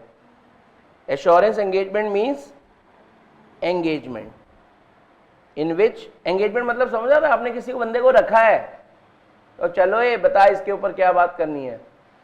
इन विच आप प्रैक्टिशनर क्या करता है, expresses a conclusion. Conclusion word का मतलब यहां पर क्या हो गया, ओपिनियन, जिसके अंदर एक प्रैक्टिशनर कंक्लूजन डिजाइन करता है। और बताओ उसके ओपिनियन से इंटेंडेड यूजर का कॉन्फिडेंस एनहांस हो जाता है या नहीं हो जाता। क्योंकि जो मैनेजमेंट है वो तो कह ही रही होती है हमारे अकाउंट सच्चे हैं, बाबूजी मान जाओ, मालिक लोग मान जाओ, हमारे अकाउंट तो सच्चे हैं, ठीक है ना, of the intended user other than responsible party about the outcome of the evaluation और measurement of a subject matter. बताओ कॉन्फिडेंस किसका बढ़ जाएगा, जिसकी वजह से चेक करने गया। और बताओ किसका कॉन्फिडेंस थोड़ा सा डाउन होगा, जिसकी चेकिंग होने आई है। Responsible party about the outcome of the evaluation और measurement of a subject matter against criteria. बेटा अगर आप लिख कर आओगे डेफिनेशन आपको मजे आ जाएंगे। एग्जाम में 4 मार्क्स का क्वेश्चन मैं आपको बता रहा हूं आ रहा है। ये जस्ट लाइक करण अर्जुन है। एग्जाम कह रहा है मेरे करण अर्जुन आएंगे, ये करण है मीनिंग, और इसके एलिमेंट्स कौन है, अर्जुन। करण अर्जुन आएंगे यानी मीनिंग और एलिमेंट्स आएंगे। समझ आ रहा है आपको। अच्छा ये भी लिखना जरा, ये बात भी बहुत बढ़िया है। प्रैक्टिशनर के ओपिनियन से इंटेंडेड यूजर का कॉन्फिडेंस होता है। और अब चांसेस, किस बात के चांसेस, कि इंफॉर्मेशन इनकरेक्ट निकलेगी, ये चीज क्या हो जाते हैं, कम। इंफॉर्मेशन गलत निकलेगी, इस चीज के चांसेस क्या हो गए, कम हो गए। क्योंकि भाई ये बात अब किसने भी बोल दी, एक्सपर्ट ने। ये पॉइंट भी लिखना जरूरी है, सेकंड पॉइंट भी। 101%, कोई ऑप्शन नहीं है आपके पास।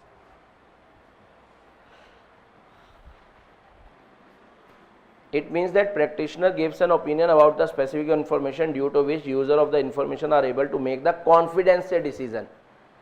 यूजर कॉन्फिडेंस से डिसीजन ले पाता है। बताओ पिताजी ने हलवाई रखते हुए पहले क्या था, शक था, ठीक है ना। अब लेकिन एचएम करे हुए बेटे ने कह दिया रख लो, शेफ हूं मैं, मुझे पता क्या होना चाहिए, सब कुछ है इसके शाही पनीर में, रख लो।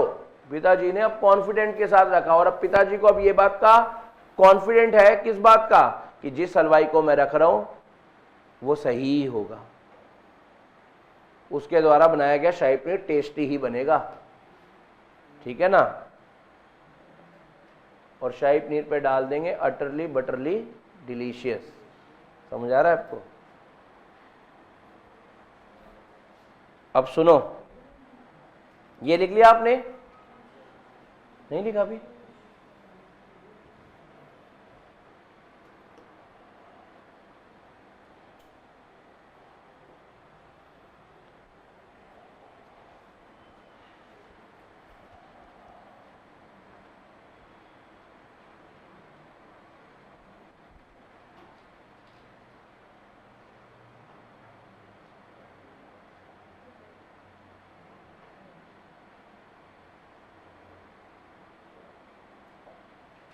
डन।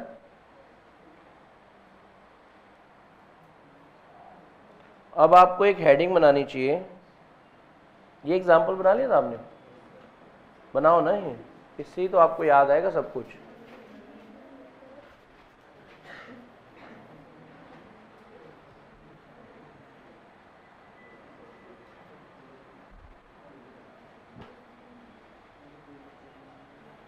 तुम्हारा शाही पनीर ब्लू कलर का बनेगा, कईयों का रेड का।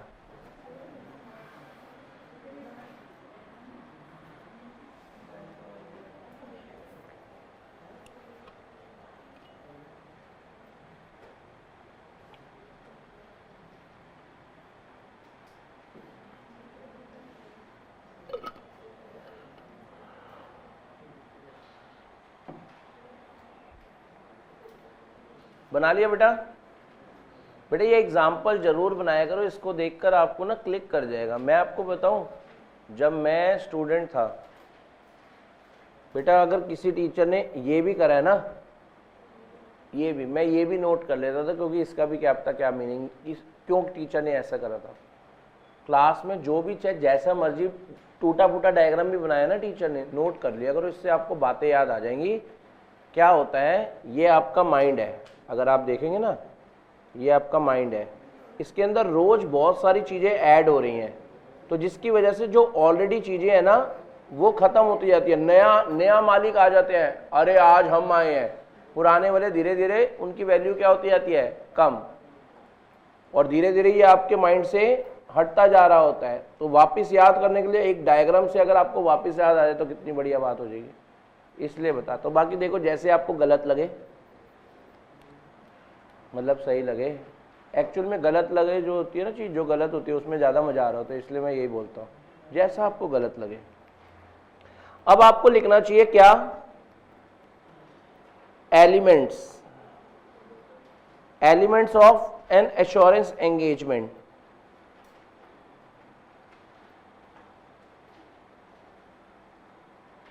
अब आपको क्या बोलना चाहिए, elements of N assurance engagement.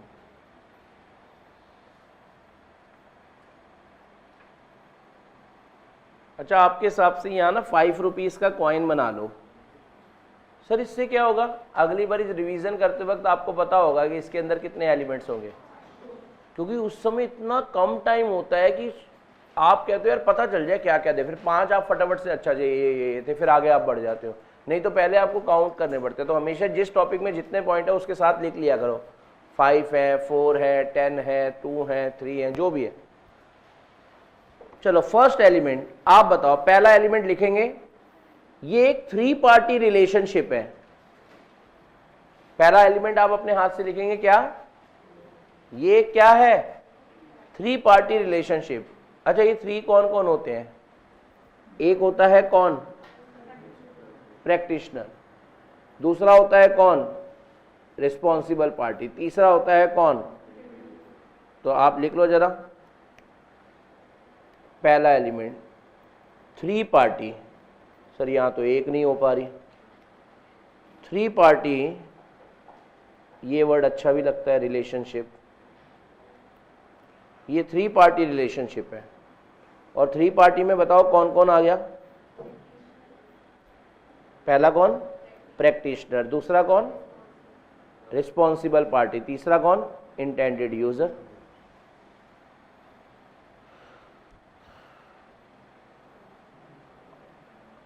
समझ आया आपको। अब बात करते हैं प्रैक्टिशनर।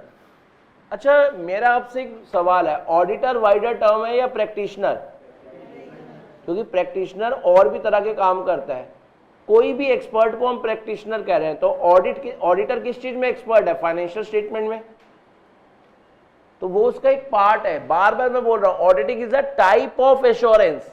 अभी हम पढ़ेंगे एश्योरेंस कितने तरह की दी जाती है, पढ़ेंगे, तो जरा सुनना। कह रहे हैं practitioner is a person who provides the assurance. तो लिख लो जरा, प्रैक्टिशनर कौन होता है, हु प्रोवाइड्स व्हाट, एश्योरेंस, यानी ओपिनियन देता है। जो बंदा ओपिनियन देता है वही तो होता है practitioner. Who provides assurance, practitioner वो पर्सन होता है जो एश्योरेंस देता है। और ये बात भी लिख लो, प्रैक्टिशनर इज ब्रॉडर देन, ये बात का ध्यान रखना, ये एमसीक्यू में पूछा जा सकता है, करेक्ट इनकरेक्ट में पूछा जा सकता है। कौन ब्रॉडर होता है, कौन ज्यादा चौड़ा होता है, समझ आ रहा है आपको। सर हमारा दोस्त बहुत ज्यादा चौड़ा होता है हमारे आगे, समझ आ रहा है आपको। तो यहां पर प्रैक्टिशनर है। सर ऐसा क्यों, इसका रीजन भी तो होना चाहिए। सुनो इसका रीजन जरा सुनो आपको, क्योंकि करेक्ट इनकरेक्ट में ना रीजन देने होते हैं, मार्क्स तभी मिलेंगे, करेक्ट इनकरेक्ट लिखने के मार्क्स नहीं है। कोई अगर ये बोले भाई हम सही और गलत तो बता ही देते हैं, उसके मार्क्स ही नहीं है, 2 में से आधा नंबर मिलेगा, 1.5 नंबर रीजन देने के हैं। सर ऐसा क्यों, क्योंकि जो ऑडिट होता है ना वो हिस्टोरिकल फाइनेंशियल इंफॉर्मेशन का होता है, और और जो प्रैक्टिशनर है ना वो हिस्टोरिकल फाइनेंशियल इंफॉर्मेशन पर भी अपना ओपिनियन देता है और प्रोस्पेक्टिव फाइनेंशियल इंफॉर्मेशन के ऊपर भी अपना क्या देता है, ओपिनियन। यानी वो दोनों पे ओपिनियन देता है, पास्ट पर भी और फ्यूचर पर भी, जबकि ऑडिटर सिर्फ किस पर ओपिनियन देता है, पास्ट पर।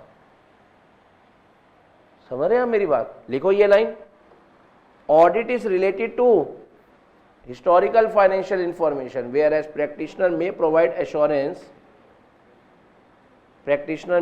assurance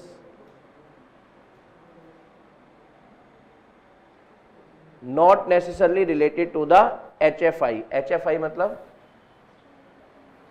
यानी प्रैक्टिशनर जो है, ऐसे अगर लिख लिया तो चलो, ऑडिटर किस पे देता है, HFI पे।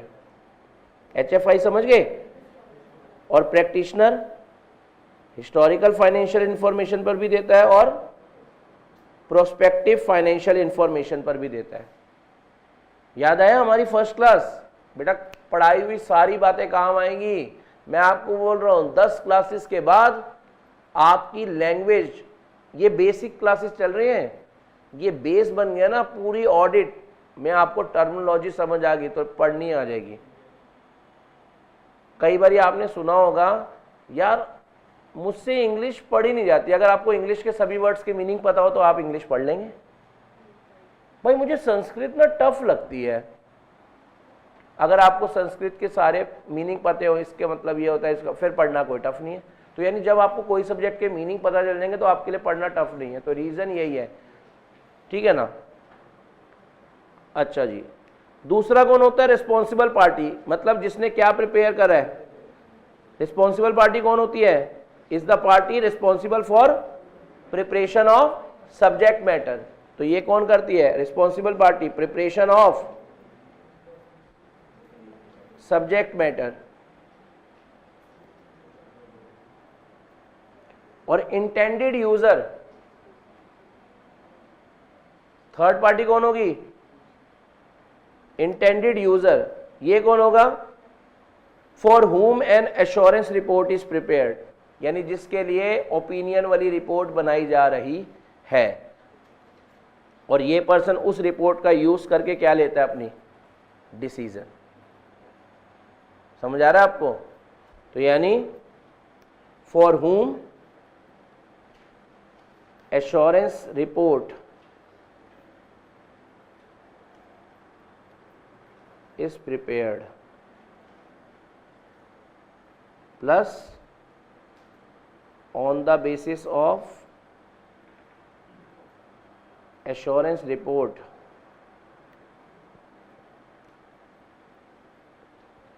he take decision।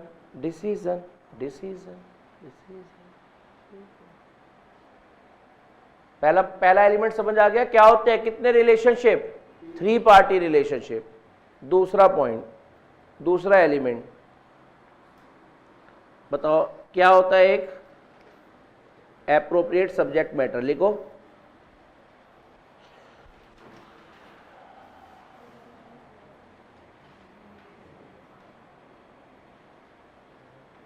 एप्रोप्रिएट क्या होता है, एक सब्जेक्ट मैटर।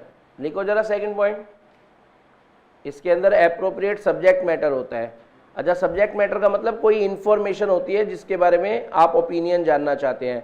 तो हमारे ऑडिट के अंदर कौन सी इंफॉर्मेशन होती है, आप बताओ। सब्जेक्ट मैटर का मतलब इंफॉर्मेशन, कोई पर्टिकुलर इंफॉर्मेशन है जिस पर आप सामने वाले का ओपिनियन जानना चाहते हो कि हाँ भी तेरा क्या कहना है इस पर। समझ आ रहा है आपको? और ऑडिट में उसी इंफॉर्मेशन को क्या कह देंगे, फाइनेंशियल स्टेटमेंट।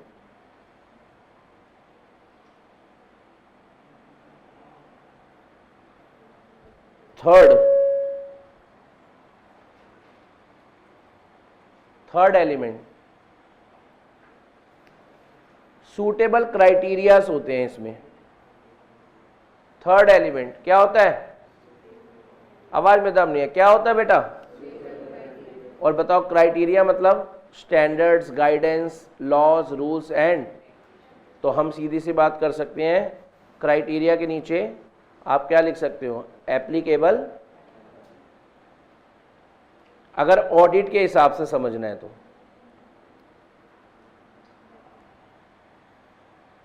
ऑडिट के हिसाब से क्या आ गया, एप्लीकेबल FR है। वैसे आप लिख सकते हो लॉ, AS, ये सब चीजें है ना। फोर्थ एलिमेंट, मेरा आपसे एक सवाल है, प्रैक्टिशनर अपना ओपिनियन देता है किसी सब्जेक्ट मैटर पे, तो वो ओपिनियन देने के लिए सबूत इकट्ठे करता होगा या नहीं? और बताओ बेटा सबूत कैसे चाहिए होते हैं? क्वांटिटी वाइज भी ठीक हो, क्वालिटी वाइज भी ठीक हो। यानी ऑडिटर, प्रैक्टिशनर इस केस के अंदर क्या ऑब्टेन करता है? साइन। साइन समझ रहे हो? What is sine? Sufficient and appropriate audit evidence, है ना। तो यहां पर तो बताओ बेटा ऑडिट तो हो ही नहीं सकता, क्योंकि ऑडिट तो टर्म छोटी है ना। तो इसके अंदर क्या होंगे? Sufficient appropriate evidences. यानी इसमें ऑडिट वर्ड क्यों नहीं यूज करा मैं? क्योंकि ऑडिट तो उसका एक पार्ट है ना बेटा। तो इसमें भी क्या चाहिए होते हैं? Sufficient appropriate evidences.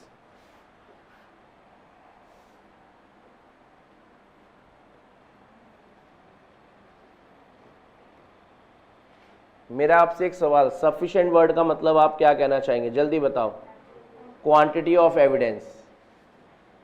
एप्रोप्रिएट शब्द का मतलब आप क्या कहना चाहेंगे? जल्दी दसो। कहाँ वर्ड पढ़े थे, कहाँ काम आ रहे हैं, है ना।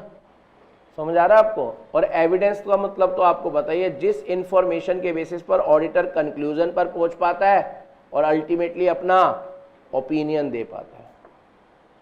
एविडेंस याद है ना, वो सारी इंफॉर्मेशन जिसके बेसिस पर ऑडिटर एक कंक्लूजन पर पहुंच पाता है और अल्टीमेटली अपना ओपिनियन दे पाता है, वही तो है। तो यहां पर क्या कह रहे हैं? सफिशिएंट एप्रोप्रिएट एविडेंस होनी चाहिए। तो यहां पर बताओ प्रैक्टिशनर क्या ऑब्टेन करता है? Practitioner perform an assurance engagement to obtain the sufficient appropriate audit मतलब एविडेंसेस। और ये एविडेंसेस के बेसिस पर ही वो कहां पहुंच पाता है? जल्दी बताओ। कंक्लूजन पर। और अल्टीमेटली क्या दे पाता है? अपना। समझ आ रहा है आपको?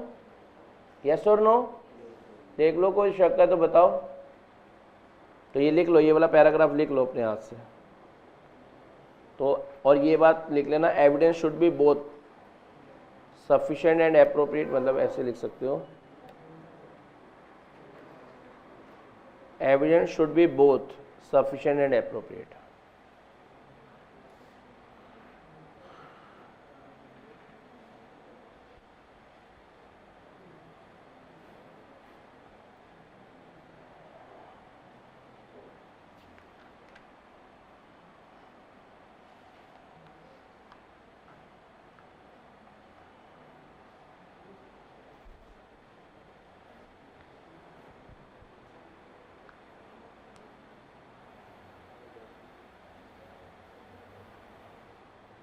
एट द एंड भैया ओपिनियन ओरल दिया जाता है या रिटर्न फॉर्म में?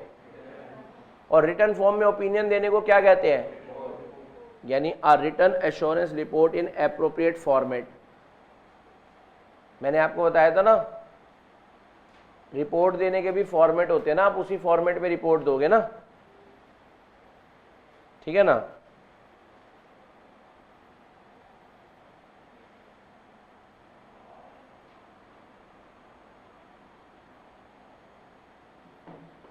ये लिखने के बाद इसमें अंडरलाइन मतलब ये वर्ड लिख देना, कंटेनिंग कंक्लूजन। उस एश्योरेंस रिपोर्ट में क्या होता है? कंक्लूजन। और मैं आपसे एक बात पूछूं, बहुत बढ़िया लाइन लिखी हुई है, कह रहे हैं ये जो रिपोर्ट है ना, ये उस एश्योरेंस एंगेजमेंट का अल्टीमेट रिजल्ट है। यही तो चाहिए था। ये जो रिपोर्ट बनकर आई है ना, ओपिनियन के लिए ही तो उसको रखा था, ओपिनियन आ गया। तो ये लाइन आप समझो, कह रहे हैं रिटर्न एश्योरेंस रिपोर्ट, जो एश्योरेंस रिपोर्ट आई है वो क्या है? Outcome, final result of an उस काम जिसके लिए उसको रखा था। ये लाइन भी जरूर लिखो मेरे हिसाब से। अगर समझ आ गया तो मुझे बता देना, फिर हम कहानी को आगे बढ़ाते हैं।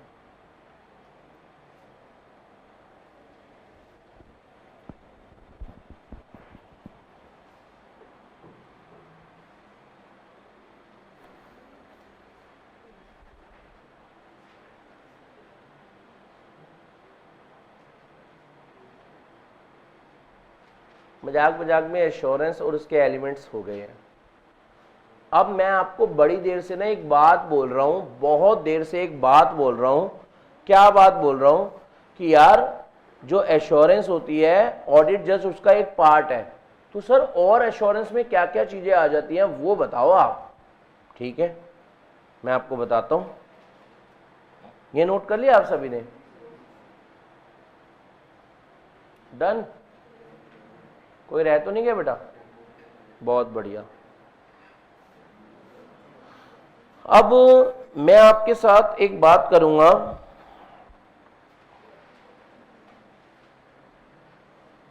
आपको एक हेडिंग बनानी चाहिए और पहले जरा देख लेना हेडिंग में कैसे कैसे होगा। Types of assurance engagement.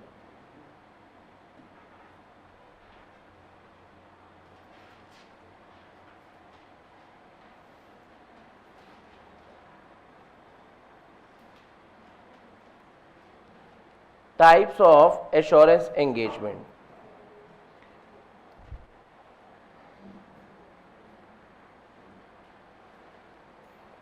Historical, financial information other than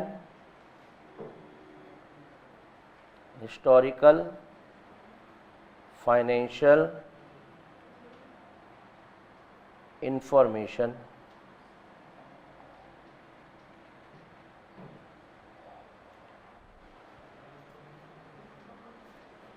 historical financial information में दो बात लिख देंगे, ऑडिट और रिव्यू। और अदर देन में भी दो बातें लिख देंगे, prospective financial information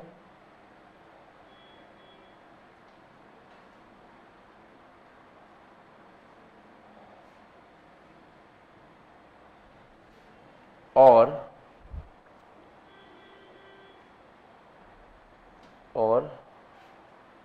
non financial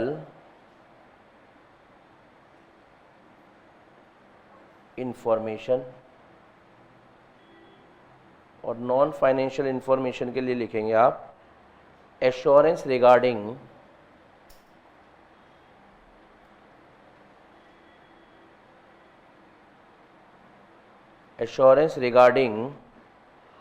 operations of internal control।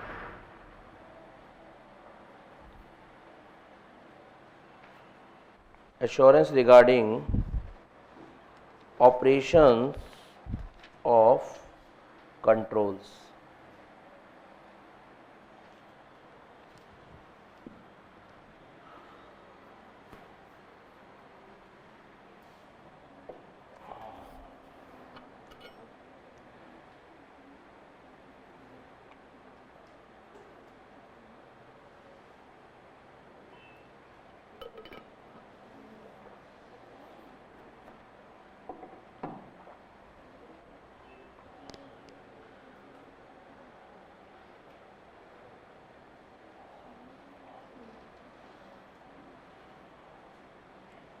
करें कुछ बातें करें। देखो पहले मैं ना आपको थोड़ा बहुत रिव्यू के बारे में बता देता हूं, तो आपको ऑडिट के बारे में तो बहुत कुछ पता है, तो आपको बहुत बढ़िया इनका डिफरेंस टाइप समझ आ जाएगा। पहले रिव्यू जरा सुनना।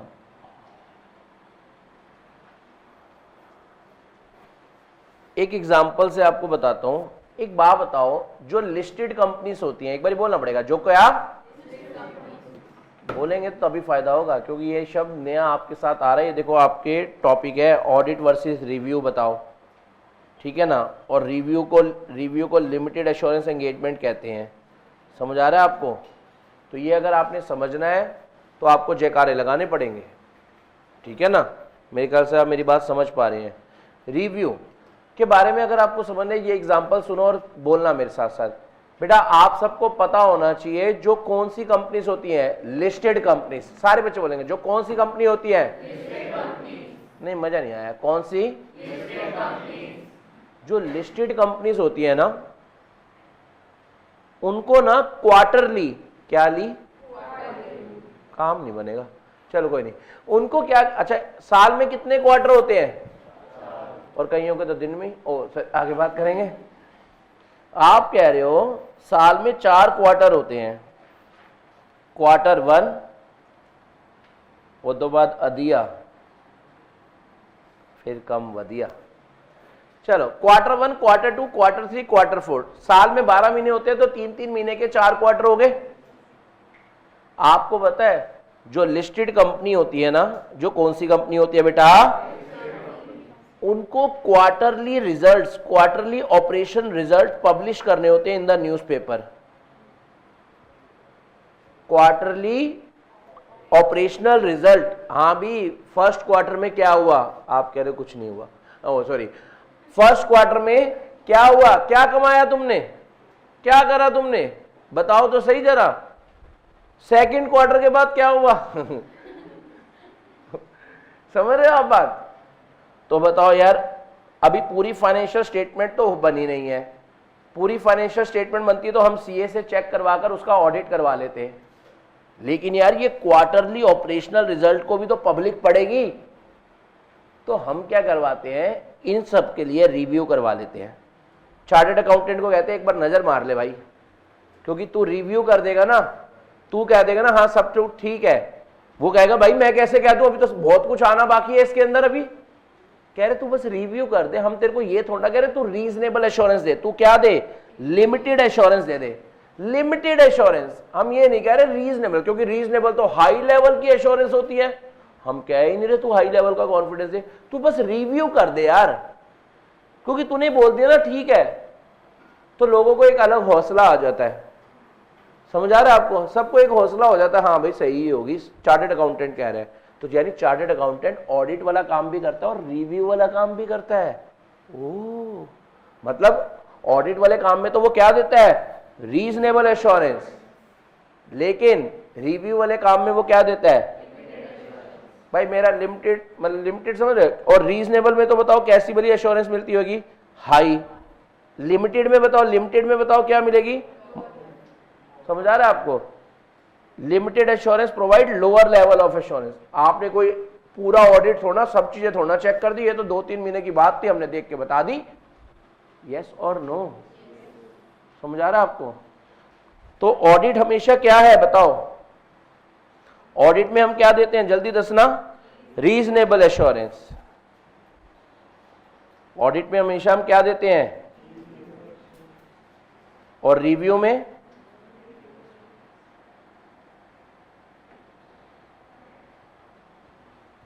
तो इसलिए ऑडिट को रीजनेबल एश्योरेंस एंगेजमेंट कहा जाता है। यानी जब हम सीए को रीजनेबल एश्योरेंस, रीजनेबल ओपिनियन देने के लिए कह रहे हैं, जब हम सीए को रीजनेबल ओपिनियन देने के लिए कह रहे हैं, तो यानी हम उसको कौन सा वाला काम दे रहे हैं, उसके कंधों पर कौन सा वाला दारोमदार डाल रहे हैं, ऑडिट वाला। लेकिन जब हम उसको कह रहे हैं भाई लिमिटेड ओपिनियन दे दे, ओपिनियन तो तू दे, हम ये नहीं कह रहे कि रीजनेबल ओपिनियन दे, लिमिटेड ओपिनियन दे दे, बस हम इसलिए करवा रहे हैं ताकि लोगों का विश्वास इस ऑपरेशनल रिजल्ट पर बैठ जाए, समझ आ रहा है आपको। तो इसलिए इसको लिमिटेड एश्योरेंस एंगेजमेंट भी कहते हैं। आओ जरा एक बारी ऑडिट वर्सेस रिव्यू के बारे में पढ़ते हैं थोड़ा बहुत। लेकिन एक और बात बताऊं, मेरा आपसे एक सवाल है, ऑडिट किसका होता है, ऑलरेडी जो अकाउंट्स बन गए उसका। रिव्यू भी किसका हो रहा है, ऑलरेडी जो पिछले क्वार्टर के अकाउंट्स बन गए हैं उनका। तो यानी ये दोनों के दोनों किसका पार्ट है, हिस्टोरिकल फाइनेंशियल इंफॉर्मेशन। आण दो किसका,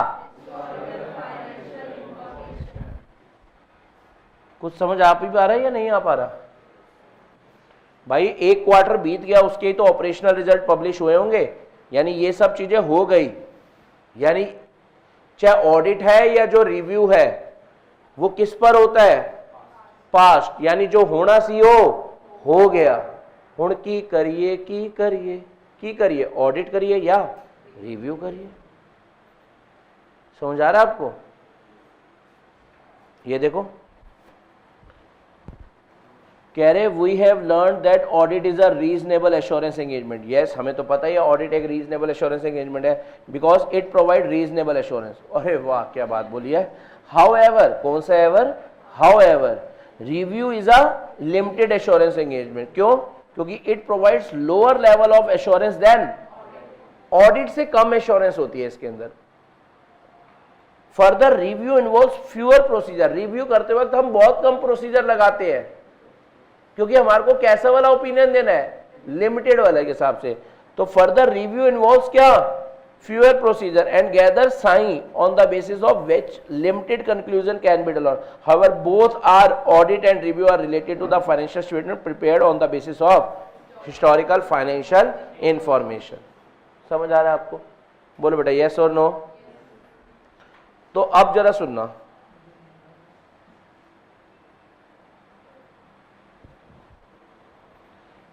सुनना जरा।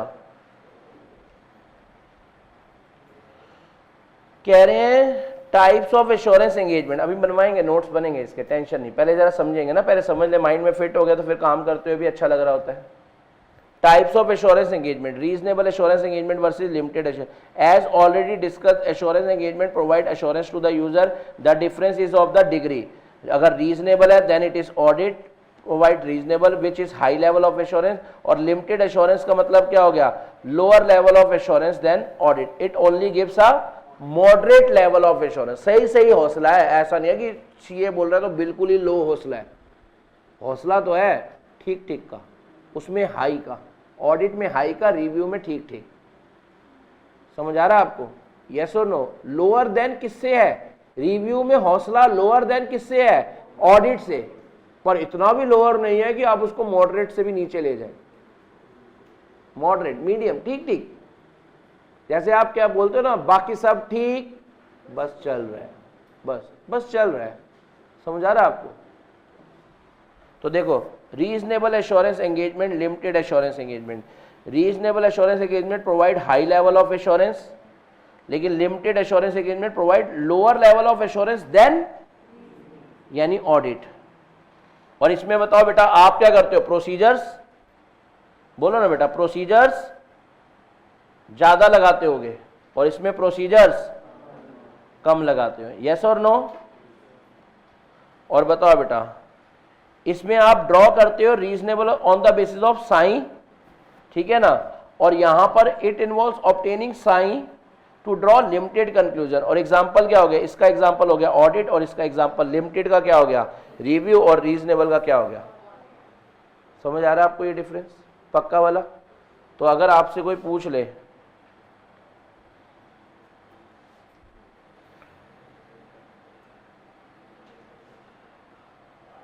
आपसे कोई पूछ ले ये ऑडिट वर्सेस रिव्यू पूछ ले या reasonable assurance engagement versus limited, तो आप ये लिख पाएंगे? वो मैं अभी बनवाता हूं आपको, लिख पाएंगे ना? दोनों में से कुछ भी पूछ ले आप लिख देंगे मेरे ख्याल से, है ना? पहले ना रिव्यू के नीचे मैं हिंदी में एक एग्जांपल लिखवा रहा हूं बोलकर, ताकि आपको अगली क्लास, अगली बारी जब भी रिवाइज करें याद आए, अगली बारी जब भी याद करें आपको याद आए। लिखना जरा रिव्यू के लिए, जो लिस्टेड कंपनी होती हैं, क्योंकि ऑडिट की जानकारी तो आपको बहुत होगी है, रिव्यू आपके लिए नया शब्द है। लिखो बेटा, क्या, जो लिस्टेड कंपनी होती है, जो लिस्टेड कंपनी होती है, उन्हें अपने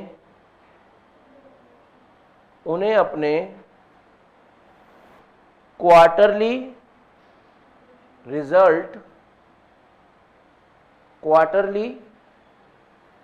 रिजल्ट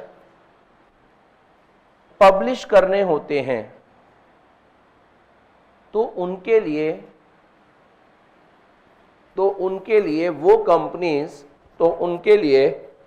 वो कंपनीज लिमिटेड एश्योरेंस लेती हैं, क्योंकि यहां पर तो लिमिटेड से भी काम चल जाएगा ना। हमने अपने मेन पूरे फाइनल अकाउंट थोड़ा ना पब्लिश करने हैं, एक क्वार्टर में जो वो वही बताना था। तो उनके लिए कंपनी लिमिटेड एश्योरेंस लेती है। समझ आ रहा है आपको? याद रहेगा। तो आओ जरा,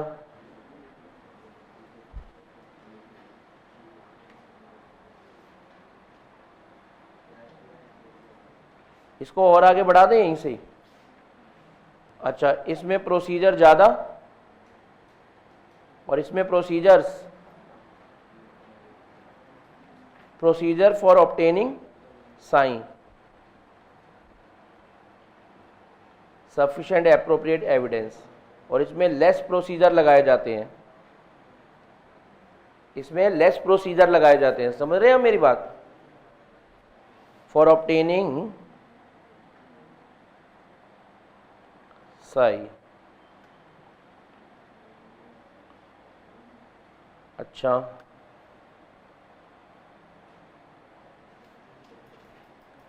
और बताओ।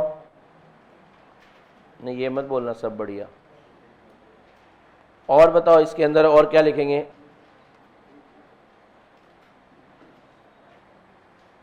ऑडिट को रीजनेबल एश्योरेंस, इसको लिमिटेड, इसमें प्रोसीजर ज़्यादा, इसमें प्रोसीजर कम, और इसमें क्या मिलती है? हाई लेवल ऑफ एश्योरेंस मिलती है, और इसमें मॉडरेट।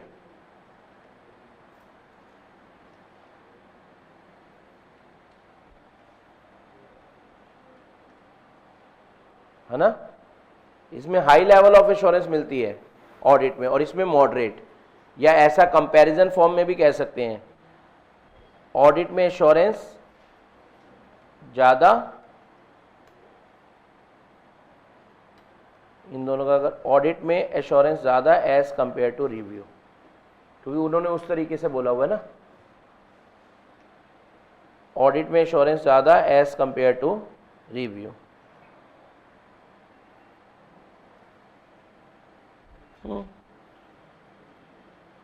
ठीक है जी। अब बात आती है, ये वाले पॉइंट तो समझ आ गए जो हिस्टोरिकल वाले थे, समझ आ रहा है अब आपको? 7 वाली गली में आपका कोई इंतजार कर रहा है, सर कौन? Prospective financial information. मेरा आपसे एक सवाल है, सुनो सुनो सुनो, वेरोनिका की बात याद है आपको? बैंक गई थी एक बारी, याद है? और बैंक को सिर्फ कितने मिनट लगे थे? 2 मिनट लगे थे। किस चीज में? निकालने में। रोज आते हैं तुम्हारे पॉइंट समझ आ गया? लेकिन फिर वेरोनिका कहकर गई, एक चार्टर्ड अकाउंटेंट को लिखवा कर गई कि अगले 5 साल तक हमें ये प्रॉफिट होने। फिर बैंक ने फिर 2 मिनट लगाए अब लोन देने में। यानी वेरोनिका ने अपने अकाउंट्स बनाकर गई थी कि अगले 5 साल तक, यार ये जितनी भी एमएसएमई है या जितनी भी ये स्टार्टअप कंपनी है, ये क्या कहती है? अगले 10 साल में हम इतना कमा लेंगे, अगले 10 साल में हम इतना कमा लेंगे, हमें लोन दे दो। और बैंक को लगता है अच्छा कमा लोगे तो हमारी इंस्टॉलमेंट पे कर पाओगे, दे लो दो। तो भाई जो आप फ्यूचर की, हेलो, जो आप किसकी फ्यूचर की इनकम दिखा रहे हैं, फ्यूचर में एसेट्स दिखा रहे हैं अपने, तुम तो एक्सपर्ट नहीं हो, तुम कैसे ही करवा सकते हो? जाओ जरा किसी सीए को बोल कर आओ, किसी सीए से कह के आओ, अगर वो कह देगा ना हाँ ऐसा हो सकता है, 2 मिनट में लोन दे देंगे। आपने तो बोला था बैंक भी लोन देते वक्त सीए की बात को सुनते हैं। समझ रहे हैं आप? Prospective financial information, prospective word ही तो वहां पर अब सीए का काम क्या होगा? सीए का काम क्या होगा? वेरोनिका आई मेरे पास, सर मैंने बैंक से लोन लेना था, बैंक वालों ने 2 मिनट में मना कर दिया मुझे। अब मुझे कोई ऐसा सीए बता दो जो प्रैक्टिसिंग हो, ऐसा कोई सीए बता दो जो कौन हो? प्रैक्टिसिंग, जो ये कह दे कि जो मैंने इनकम बताई है फ्यूचर में वो होंगी। मैंने कहा बेटा ये वो एकदम से नहीं कह देगा, वो पहले चेक करेगा आपकी एजम्पशंस। भाई आपने फोरकास्ट करते वक्त क्या एजम्पशन ली थी, क्या आपकी एजम्पशंस में दम था या नहीं, वो चीज वो चेक करेगा सीए। और अगर उस प्रैक्टिशनर को लगा कि यार आपके द्वारा ली गई एजम्पशंस ठीक है, आपने अपना बताया कि यार फ्यूचर में आने वाले टाइम में इतने इतने मैं सेल कर लूंगा, इतनी मैं प्रॉफिट कमा लूंगा, और सीए को लगा आपकी एजम्पशन ठीक है कि आने वाला टाइम तेरे भाई दा, then it is okay, CA sign कर देगा, ओपिनियन दे देगा, जी सही कह रहे हैं जी ये। फिर बैंक कहेगा ले जा वेरोनिका ले जा की लोन। पॉइंट समझ आ रहा है आपको? तो what is prospective financial information? पहले आप इसके नीचे ये लिखेंगे, प्रोस्पेक्टिव फाइनेंशियल इंफॉर्मेशन क्या होती है? लिख बैठे ना वैसे तो हम, कोई बात नहीं, दोबारा लिख लो। टॉपिक में तो लिख लेना, हमने तो पहले लिख ली थी पहली क्लास में। अब कुछ बच्चे ऐसे होते हैं जिन्होंने अभी ज्वाइन करा हो, है ना। Prospective financial information means financial information based on the assumptions. बेटा ये वो फाइनेंशियल इंफॉर्मेशन होती है जिसके लिए आपने कुछ एजम्पशन लिया, भाई ये होगा, मेरी सेल 10% से हर साल बढ़ेगी, समझ आ रहा है आपको, मेरी ग्रोथ इस रेट से होगी, आपने कुछ एजम्पशन लिया, उसी के हिसाब से तो प्रोजेक्टेड फाइनेंशियल स्टेटमेंट बनाई है, प्रोजेक्टेड कैश फ्लो स्टेटमेंट बनाई है। तो यानी लिखने जाओ, लिखते जाओ, प्रोस्पेक्टिव फाइनेंशियल इंफॉर्मेशन बेस्ड, यानी ऐसी फाइनेंशियल इंफॉर्मेशन जो based on the assumption about the events that may occur in the future and possible action by the entity. Prospective financial information means financial information based on the assumptions about the event that may occur in the future, और ये सब possible actions होंगे entity के। बोलो बेटा point समझ आ रहा है या नहीं आ रहा बच्चे? इसी में ही अगला पॉइंट लिखना। तो बताओ बेटा, हम फ्यूचर के बारे में इंफॉर्मेशन दे रहे हैं, फ्यूचर की इंफॉर्मेशन जो उनकी एजम्पशन है उसके बेसिस पे दे रहे हैं, जबकि ऑडिट क्या होता था, पास्ट का। तो यानी सीए ऐसा नहीं है कि सिर्फ हिस्टोरिकल पर काम करता है, वो प्रोस्पेक्टिव वाले काम भी उससे करवा लो। तो audit is just a part of the assurance engagement, क्योंकि एश्योरेंस एंगेजमेंट तो पास्ट वाले पे भी हो सकते हैं और फ्यूचर पे भी हो सकते हैं, समझा रहा है। इसलिए मैं बोल रहा था auditing is a type, auditing is a type of assurance engagement. तो इस पर अगर एमसीक्यू बन जाए, करेक्ट इनकरेक्ट बन जाए, 10 हो जाए 10 कौन ज्यादा चौड़ा होता है, ऑडिट या एश्योरेंस, तो आप कहोगे क्या एश्योरेंस होता है, एश्योरेंस जिम जानता है, सॉरी एश्योरेंस होता है, समझ रहे हो आप, एश्योरेंस ब्रॉडर टर्म है देन ऑडिट। तो ऐसा बोलूं, एक लाइन बोलूं, audit engagement is an assurance engagement, यानी all audit engagement is an assurance engagement, but all assurance engagement are not audit engagement. कुछ समझ आ रही है बात आपको या नहीं आ रही है? बोल बेटा यस और नो। अब आगे लिखना इसी में जहां आपने लिखी है डेफिनेशन कंप्लीट कर ली प्रोस्पेक्टिव फाइनेंशियल, इसके नीचे लिखना it can be in the form of, इसी के नीचे लिखना it can be in the form of forecast, projection और कॉम्बिनेशन ऑफ बोथ।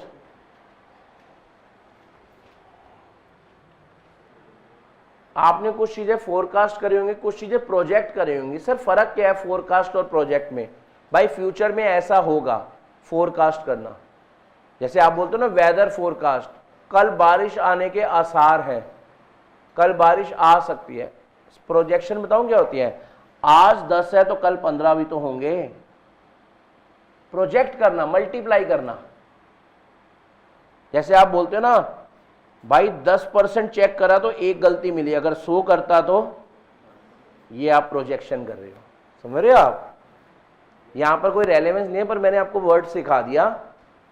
कह रहे हैं ये जो आपकी एजम्पशन है ना, वो फोरकास्ट को लेकर भी भाई फ्यूचर में ऐसा होगा, और वो प्रोजेक्शन भी हो रही है, अभी ऐसा हो रहा है तो फ्यूचर में इतने गुना हो जाएगा।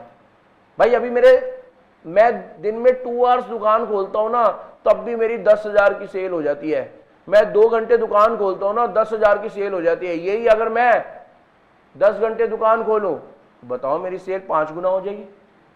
समझ आ रहा है आपको? मैं 50,000 की सेल कर पाऊं, ये होती है प्रोजेक्शन। ये हो रहा है और ये होगा, और फोरकास्ट क्या हो गया, ये होने के चांसेस है। समझ आ रहा है आपको?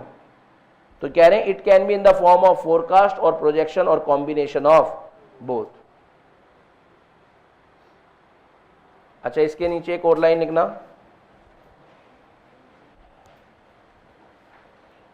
Prospective financial information relates to future event, hence such evidences itself generally future oriented।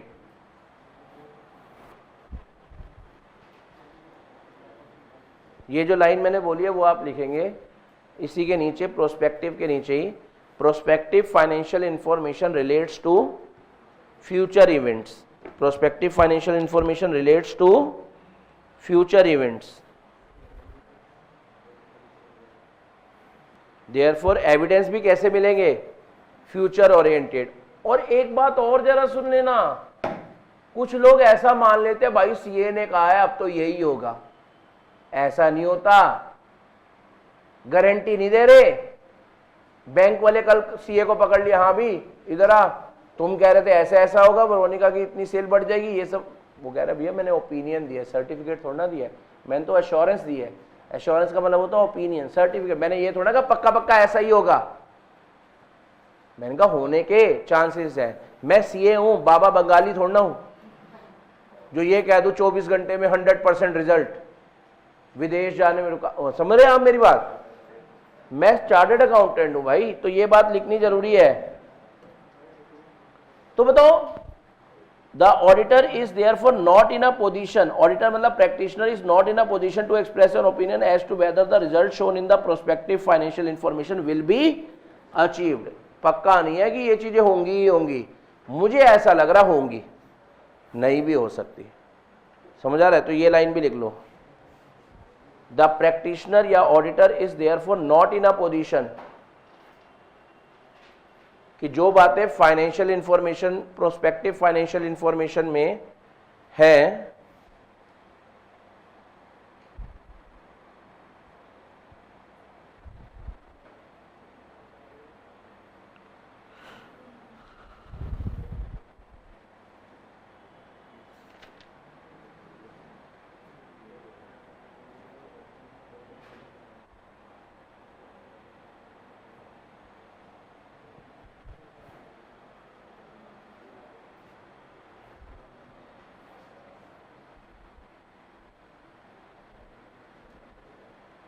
और ये भी लिख लेना, ये भी क्या देती है, मॉडरेट लेवल ऑफ एश्योरेंस।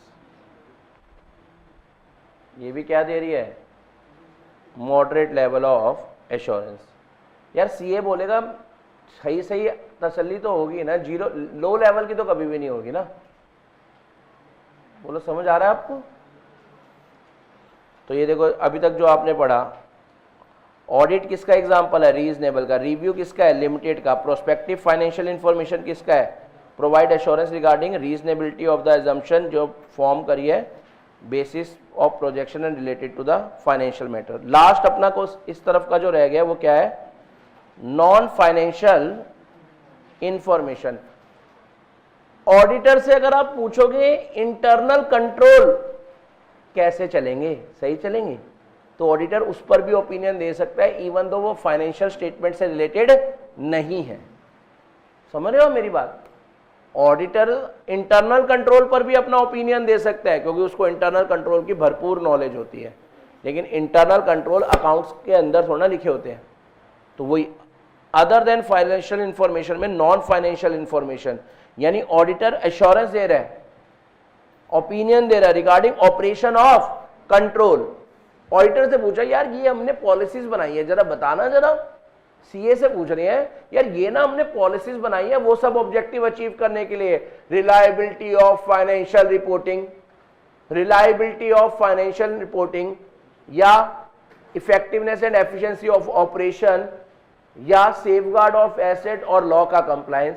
यार इस सब के लिए ना हमने कुछ पॉलिसीज बनाई है, आपको क्या लग रहा है ये पॉलिसी वर्क करेगी या नहीं?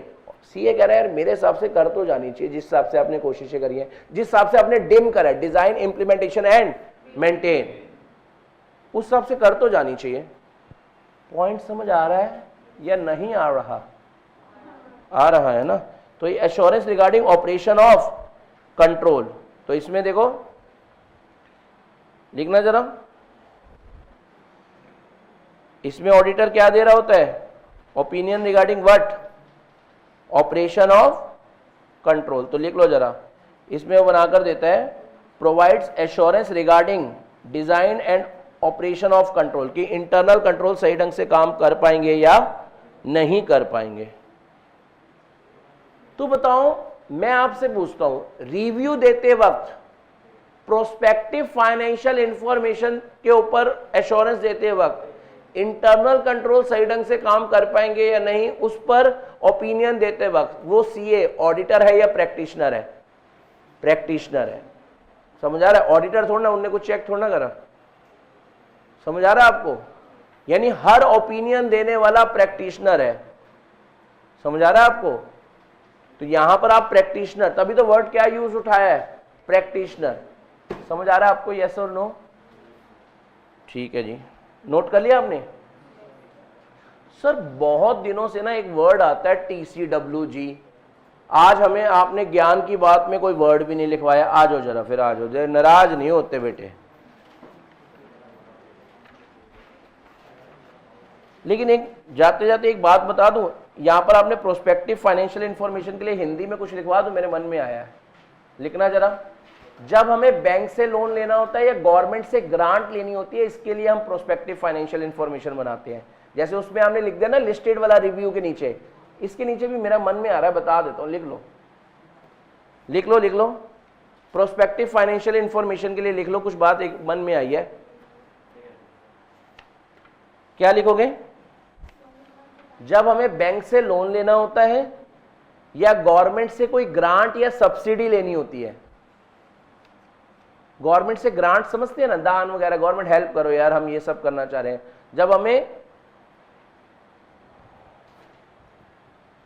जब हमें बैंक से लोन या गवर्नमेंट से ग्रांट लेनी होती है तो हम प्रोस्पेक्टिव फाइनेंशियल इंफॉर्मेशन बनाते हैं।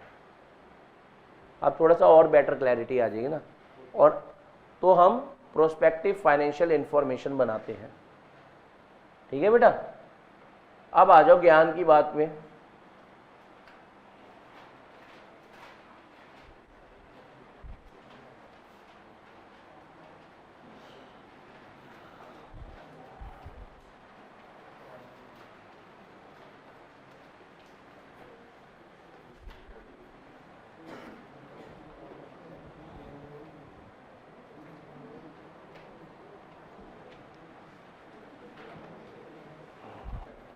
बेटा यहां पर आप लिखना TCWG। TCWG लिख लिया आपने? एक मिनट में बताते हैं आपको। TCWG की फुल फॉर्म लिखना, those charged with governance. TCWG की फुल फॉर्म लिखना बेटा, those charged with the governance.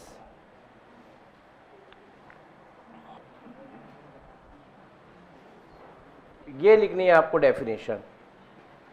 पहले ही लिखेंगे, the person with the responsibility for overseeing the strategic decision या डायरेक्शन, ये वाली लिखनी है आपको definition of the entity and obligation related to the accountability of the entity. ये लिखनी है बच्चे आपको डेफिनेशन TCWG की। Persons with responsibility for overseeing the strategic decisions, direction or decision, sorry, TCWG की डेफिनेशन आप लिखेंगे, the persons with the responsibility for overseeing the strategic decision या direction of the entity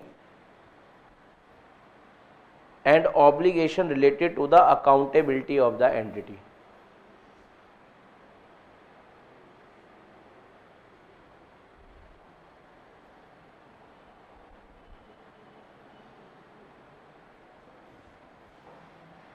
TCWG, those charged with governance. देखो MCQ में भी पूछा गया है, कई बार पूछा गया है।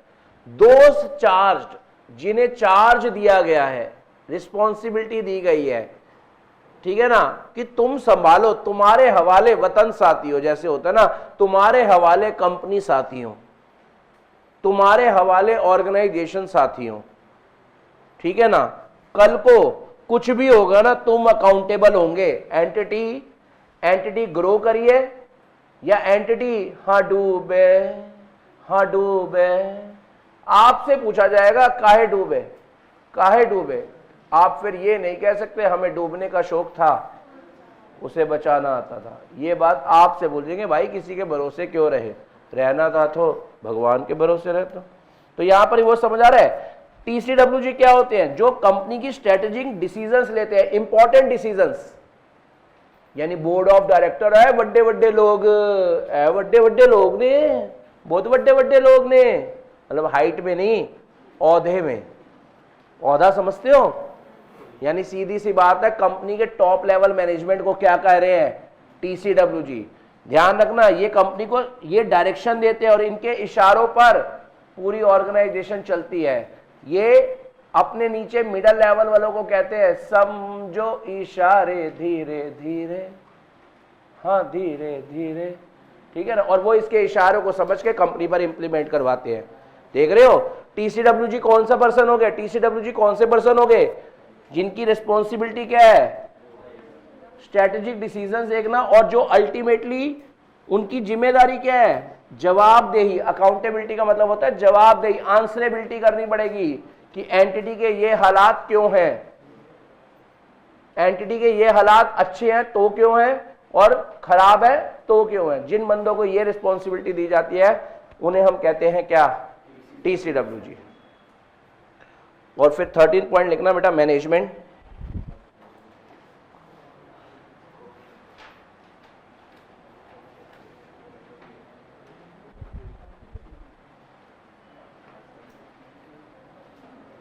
Management are the persons who have executive. बताओ डायरेक्शन कौन दे रही है? डायरेक्शन कौन दे रही है? TCWG। और उस डायरेक्शन को एग्जीक्यूट जो लोग करवाते हैं कंपनी में, management. TCW management are the persons who have executive responsibility, executive responsibility for the conduct of entities operation। आप समझ पा रहे हैं भाई? जिनका काम है एग्जीक्यूट करवाना, किन की डायरेक्शन? TCWG की। बेटा कुछ ऑर्गेनाइजेशन में तो TCWG अलग लोग होते हैं और मैनेजमेंट अलग होती है, लेकिन कई जगह एक ही बंदा होता है। जैसे अब बात आओ, आपकी गली का जो दुकानदार है, चला भी वही रहे, डायरेक्शन भी वही है, संभाल भी वही रहे। समझ आ रहा है आपको? तो कई बारी TCWG और मैनेजमेंट सेम होते हैं और कई बारी अलग होते हैं। छोटी मोटी दुकानों पे बताओ बेटा, TCWG अलग होते हैं, मैनेजर्स अलग होते हैं, वहां तो एक ही बंदा सब कुछ कर रहा होता है। पॉइंट समझ आ रहा है आपको? तो लिखना जरा नीचे एक नोट के रूप में, in some cases TCWG, in some cases TCWG and management may be the same.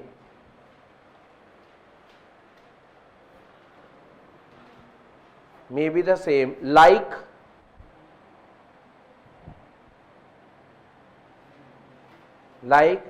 गली का किराना स्टोर। आपको याद आ जाएगा ना, गली के किराना स्टोर में TCWG अलग होते हैं, बोर्ड ऑफ डायरेक्टर घूम रहे हैं, अलग थोड़ा होते हैं, सेम ही होते हैं। वही TCWG है, वही मैनेजमेंट है। पर अगर किसी ऑर्गेनाइजेशन में डायरेक्शन देने वाले लोग अलग है और उसे इंप्लीमेंट करने वाले लोग अलग है, वहां ये दोनों क्या कहते हैं? हम दोनों हैं अलग अलग, और हम दोनों हैं। लेकिन अगर जहां पर एक ही बंदा कर रहा है, देन क्या है बताओ? यहां पर क्या होगा? फिर TCWG और मैनेजमेंट सेम ही मानी जाएगी। ठीक है ना? चलो आज के लिए इतनी ही मुक्कालात थी, लेकिन मेरी बात सुनना, जितना हुआ है आप प्रॉमिस करके जाओ, आप रिवाइज करके आएंगे। ठीक है ना? चलो जी, ओके है जी।